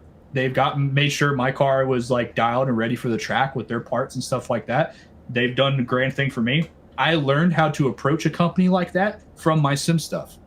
Like, I mean, I had the head start and everything just by using my sim, you know, so there's no reason not to do it, you know? 100%. There's no reason not to do it. So, that's my rant. That's my rant. My rant's over. Beautiful. I've been wanting to get that off my chest, like, publicly for so long, and I'll say it over and over again, so. Hell yeah. Well, I mean, and there's a lot of truth to your statement. I mean, you just look at the next cropping of like drivers in Formula Drift. You look at Manoa, like you said, Connor Shanahan. I think Brandon mentioned all of the drivers in Prospect that moved up to Pro this year are sim drivers. Like everyone is in that age, or in the younger age bracket, is coming up the ranks super fast with the help of sim. You know, so it's like. It'll be interesting to see in 5 years from now the percentage of drifters that sim drivers don't in the professional level, and I'm gonna assume it's gonna be very few. Yeah. Hey, to everyone out there that sees this, remember your favorite driver probably came from the sim. Like a lot of them did. They might not talk about it openly. You might see them using their sim and stuff like that. But what you might not know is that that's where a lot of it started for them. You know what I mean? Some of the best drivers in the world at this moment in professional drifting came from the sim. They used a lot of the sim. And a lot of those dudes would absolutely smack anybody out there that is talking down on the sim. You know what I mean? Yeah. Like they will put you, put their money where their mouth is in a heartbeat. So there's no reason not to sim. And always remember too that like sim drifting, sim racing, all this is a choice for it to be a tool if you want it to be. That's a decision you have to make. If you have to be conscious of what you want to improve on and use the sim to do that. 1000%. All right, well, there's so many different things. We haven't even got to like half the stuff I wanted to talk about, but I did want to get to one final topic just based on Assetto, since I mean that's the game we're talking about. Give me some good car packs for people to download in different ranges of power levels and just kind of what people would want to do that you like the physics of. Gardner, you can start on that if you want. I think for street cars, I have a car pack, Boundless Racing Public Pack. It's pretty good. It's not bad. Is it on the website? It is digital downloads. There's that. I think the Where's Swarm digital V downloads? Which one is 3.5 cars, I think those are probably the best other street cars for like public stuff. Yeah, sorry, I was There's talking during that. Would just say it one more time? it's the Swarm, I think Swarm. version 3.5. Yeah, Yeah. there's a server online, I think it's DMI, and it Mm. rotates tracks and stuff with those cars. They're pretty good. Um, there's a lot of like pretty solid street car packs out there. I think there's a lot of hidden ones that I just don't know because I don't drive too often these days, which is unfortunate to say, but I'll be honest. Um, stay away from Tando Buddies. Gravy Garage is overrated. Everyone's like, oh, it's so good. And it's like, no, it's not. It feels like a bag of dicks, but you just, Yep. it's easy. The So ADC 420 car pack, stay away from that as yeah, well. That's just they're I think they're pretty sure getting it's just better. Tando Buddies stuff. Yeah, it's Tando Buddies, but I think they're changing it and it may get better. So Yeah. They have maybe improved we'll some see. stuff over the years. I will but say that. love the Swarm stuff coming out of the Swarm team, I guess. Okay. Them making cars, that stuff's pretty good. Yeah. Yeah, stay away from Gravy Garage. I think Clutch Gang may be another one that's pretty okay. I think maybe I've driven those. Those aren't terrible. I wouldn't say necessarily stay away from Gravy Garage, but just know that Gravy Garage isn't the most realistic car pack. The data, the physics isn't based off of the like realistic measurements and pickup points and stuff like that. But it is something that you can get in and learn the basics in. That Yeah. it kind of is forgiving in a sense for you to get used to things and just. I like to call it kind of brainless drive a little bit. Like if you're new, you're trying to get the hang of just counter steering and pedal control and try to figure out where you want to put your hands and all Well, that that's stuff. what I used to learn to It's drive. a good way to dude. put it. Yeah. Yeah, Because yeah. it's it's the simplest form. I feel like you don't have to mess with much to like make them drift. Mhm. They're just really easy to drive, Yeah. and there's a lot of things that differentiate these car packs on the sim. But like, because like I was explaining to you earlier, I won't go like crazy depth in it for time stuff. But like, anybody can make a pack. Anybody can adjust the numbers and the coding and the physics and all that. Anyone can do it. For everyone out there that says like the sim may not be like it doesn't feel realistic, whatever, and maybe you just drove one car pack. That car pack could have been made by some random kid who's never even drifted a car in his life in his room, right? Yeah. And it just happens to like slide around a track and work. But you do have those car packs like VDC that are based off of real measurements, real pickup points, real motion ratio calculations, real tire data from the guys from Sujigiri. That's another great car pack. Sujigiri cars, VDC cars. Sujigiri and VDC are the only two packs that are publicly renowned on the sim that I know of now where everything is based off of real data. None of it's bullshit. None of it's just like adjust things until it feels okay. It's legit shit. Like, for example, like the Tando Buddies car pack, every single car is on the same physics. A GS300 might have the same geometry as an S chassis. That's not realistic at all. The only difference is wheelbase.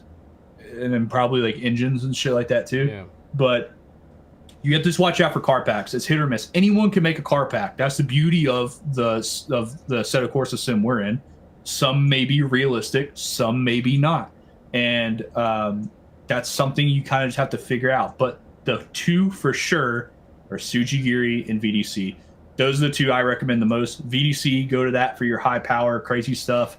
Pro cars, you're trying to practice FD, Drift Masters, stuff like that type of level of driving. That's where you go. Same thing for Sujigiri. If you want to try similar stuff just like that with even more grip, because they even have some more tire options also. Like they've replicated the Velinos. I think they've replicated a bunch of different tires. I think Velinos, GT Radials, the Kindas probably. Yeah.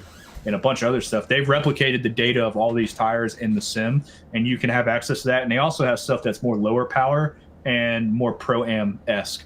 A car pack just came out recently called Enforce, and I don't know a lot about them. I haven't dug too deep into the numbers or anything, but they feel pretty decent. I've been driving them with a lot of like my real life buddies that we drive with. We drive together in real life as well, and you know they feel pretty good to us. So it's one of those things where it's really hit or miss with car packs and physics on the game, but you got to find what feels best and most Right. realistic to you and what you drive in real life, and then you can use that to train if you want, or if you just want to have fun, you can go drive 100%. anything you want, really. Yeah. Well, let's hit the final topic, and I thought this might be the most nerdy part of the show, but I thought it was really cool when you told me you build your own cars. Yeah. So like, Yeah. you just take me through the quick process of doing something like that, if you can summarize something like that. Well, okay. So to start, there's so in the sim here, there's you can go to people just like you would in real life for like to get fab work done, to get body work done, stuff like that. There's a whole world of that in the sim with many people. One really renowned guy is a guy named Jonathan Simpson. He made tracks that many of you on the sim maybe have driven, like Drift Mansion. He's made quite a few of the VDC tracks. He's made Wall. All of these are based off of like LiDAR scans. He does it right, and he makes the stuff, 3D models it, everything from scratch. Very good guy. He's done some work for me in the past. So like you can go to him and literally get your entire real life car 3D modeled to the tiniest like feature on the car. You can get everything down to the wiring harness, the color of each wires to each plug, anything, right? You can go down this crazy rabbit hole. There's people who make body kits. There's people who make wheels. There's people who specialize in doing rear mount design. There's people who specialize in engine bay, interior, cockpit, stuff like that. For me, I learned most of the basic stuff. I could do some moderately advanced 3D modeling stuff, but for the most part, from what I know how to do, I can make most of my own cars. So you have to learn a bunch of different programs. For me, I use 3ds Max for 3D modeling. I use Rhizome to UV map for my UV mapping stuff. People who know what I'm talking about there will understand what I'm saying. And then I use a KS editor, which is a Assetto Corsa Kunos, the people who make the game, a app they provide with the game. All of us have it. It's in the game's files. You just have to open it.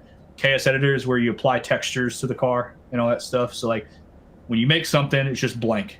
And then you got to UV map it. And then you got to take it in and do textures. And then you got to import it to the game. And then you got to shade it. And that's a whole skill set on its own.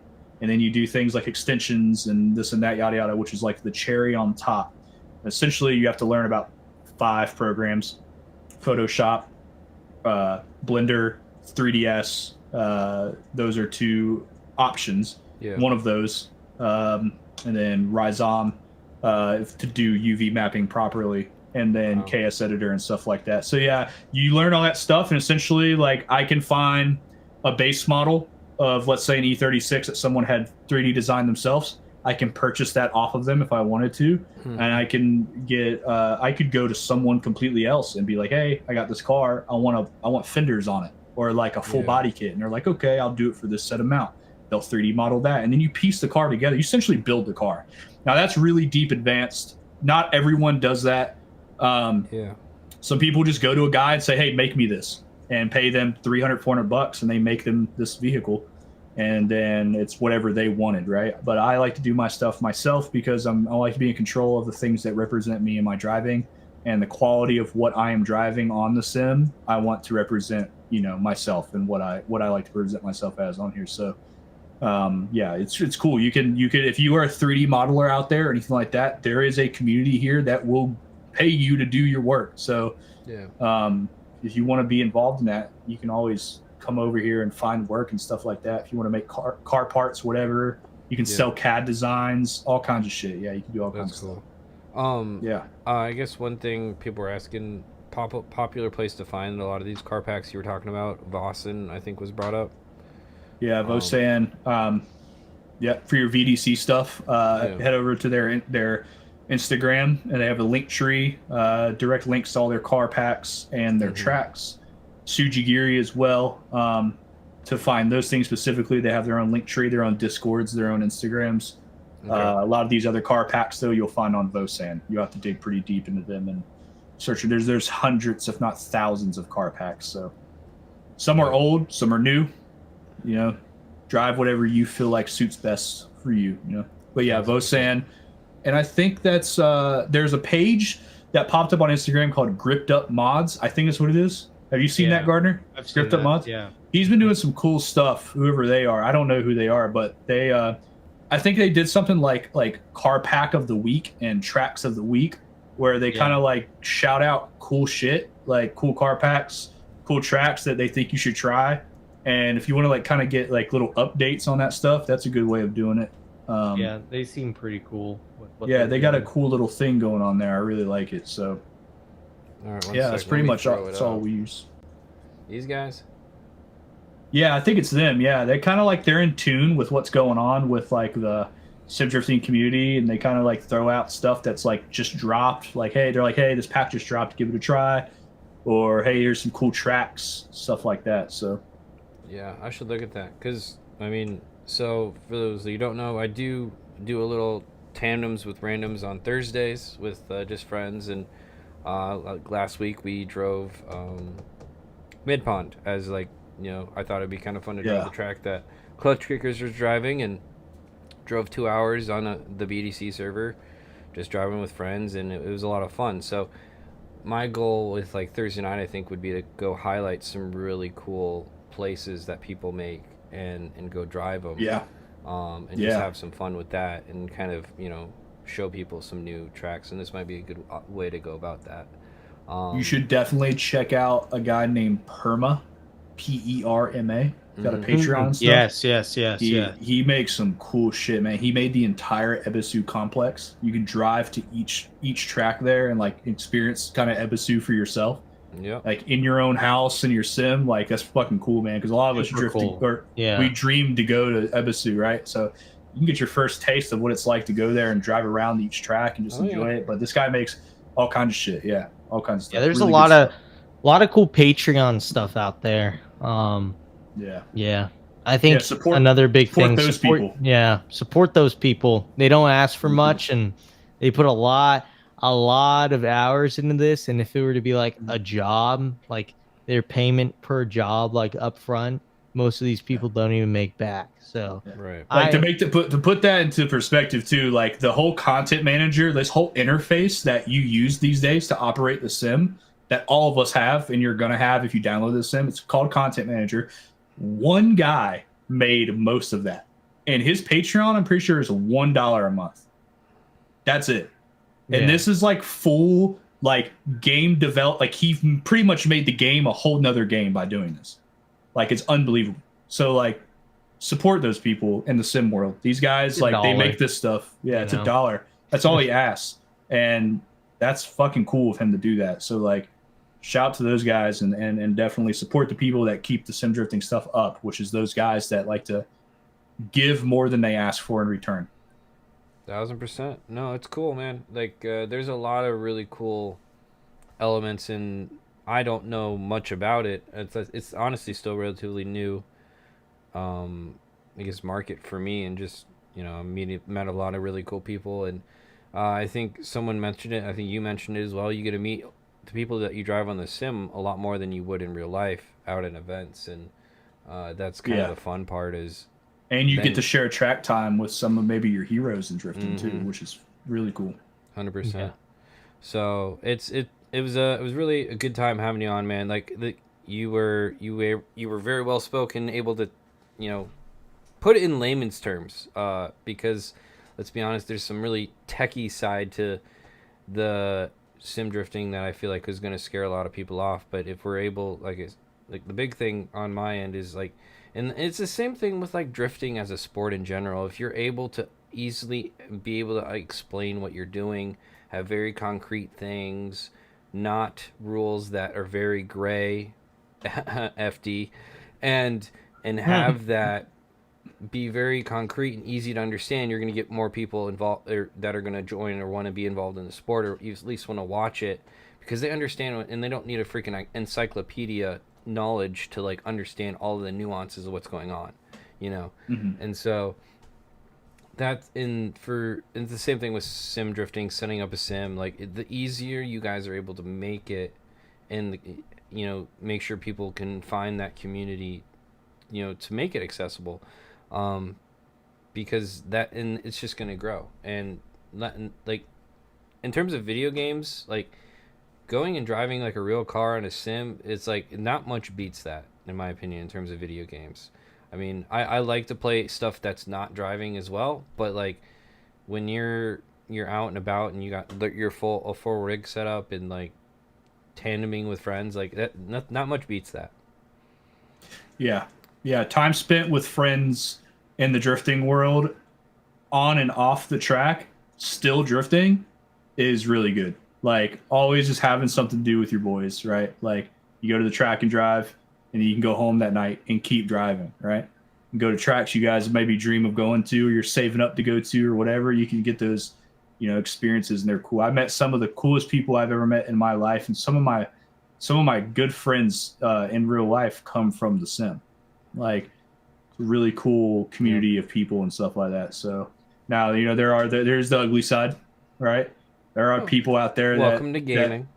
yeah, welcome to gaming. It's internet stuff. There is the ugly side, but thankfully, in the drifting world, we're all friends. Even if we're competitors, we're still friends. We at the all end of the suffer day. together.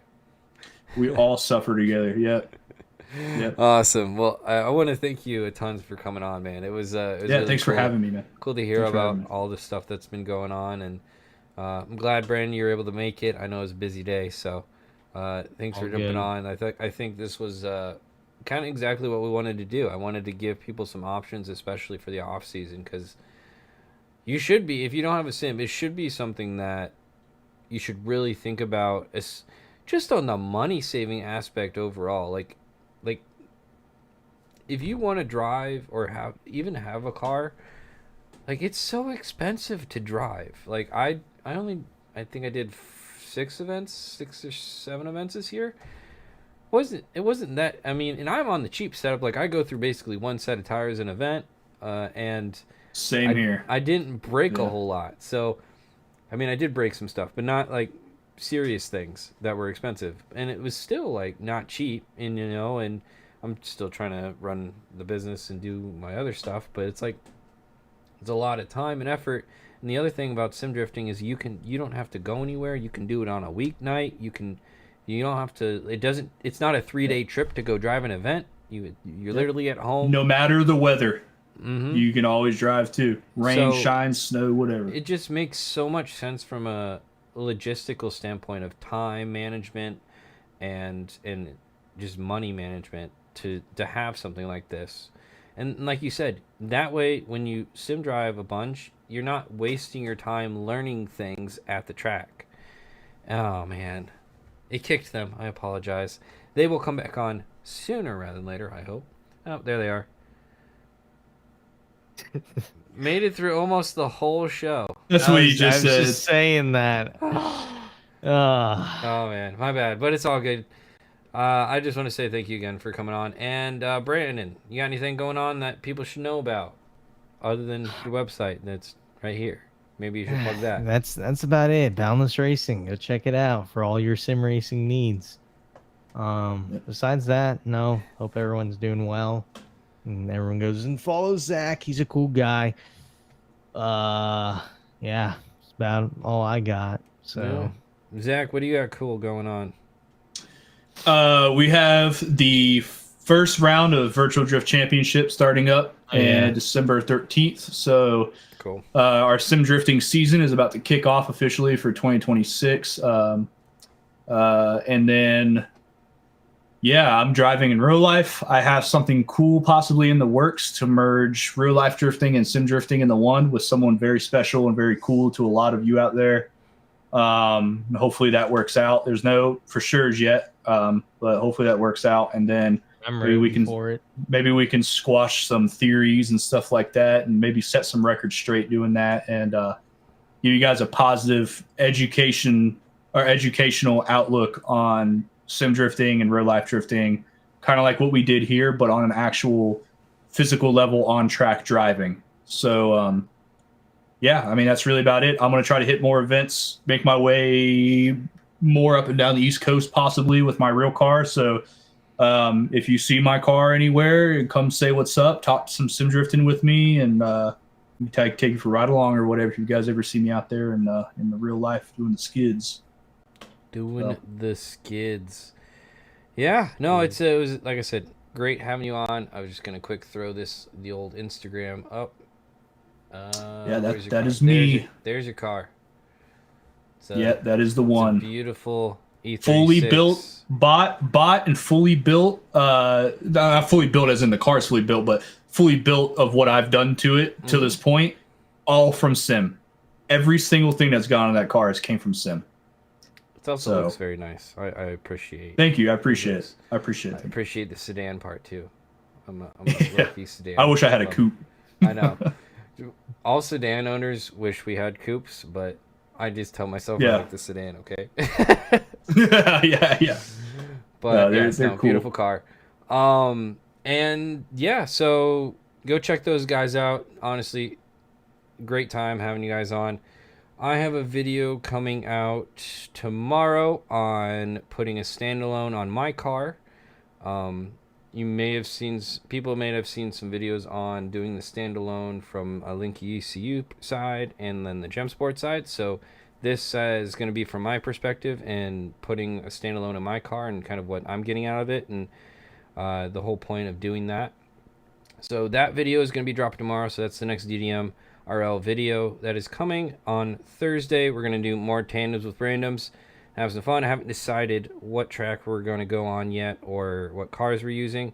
I'm going to obviously make it as public as possible and easy to get on. Like, I'm not going to pick something that you guys have to go buy or anything, but like, I just want to see what we can kind of come up with and have some good times on Thursdays. And hopefully have some more clips coming out from our interviews that we've been doing. And if you guys enjoyed the stream, you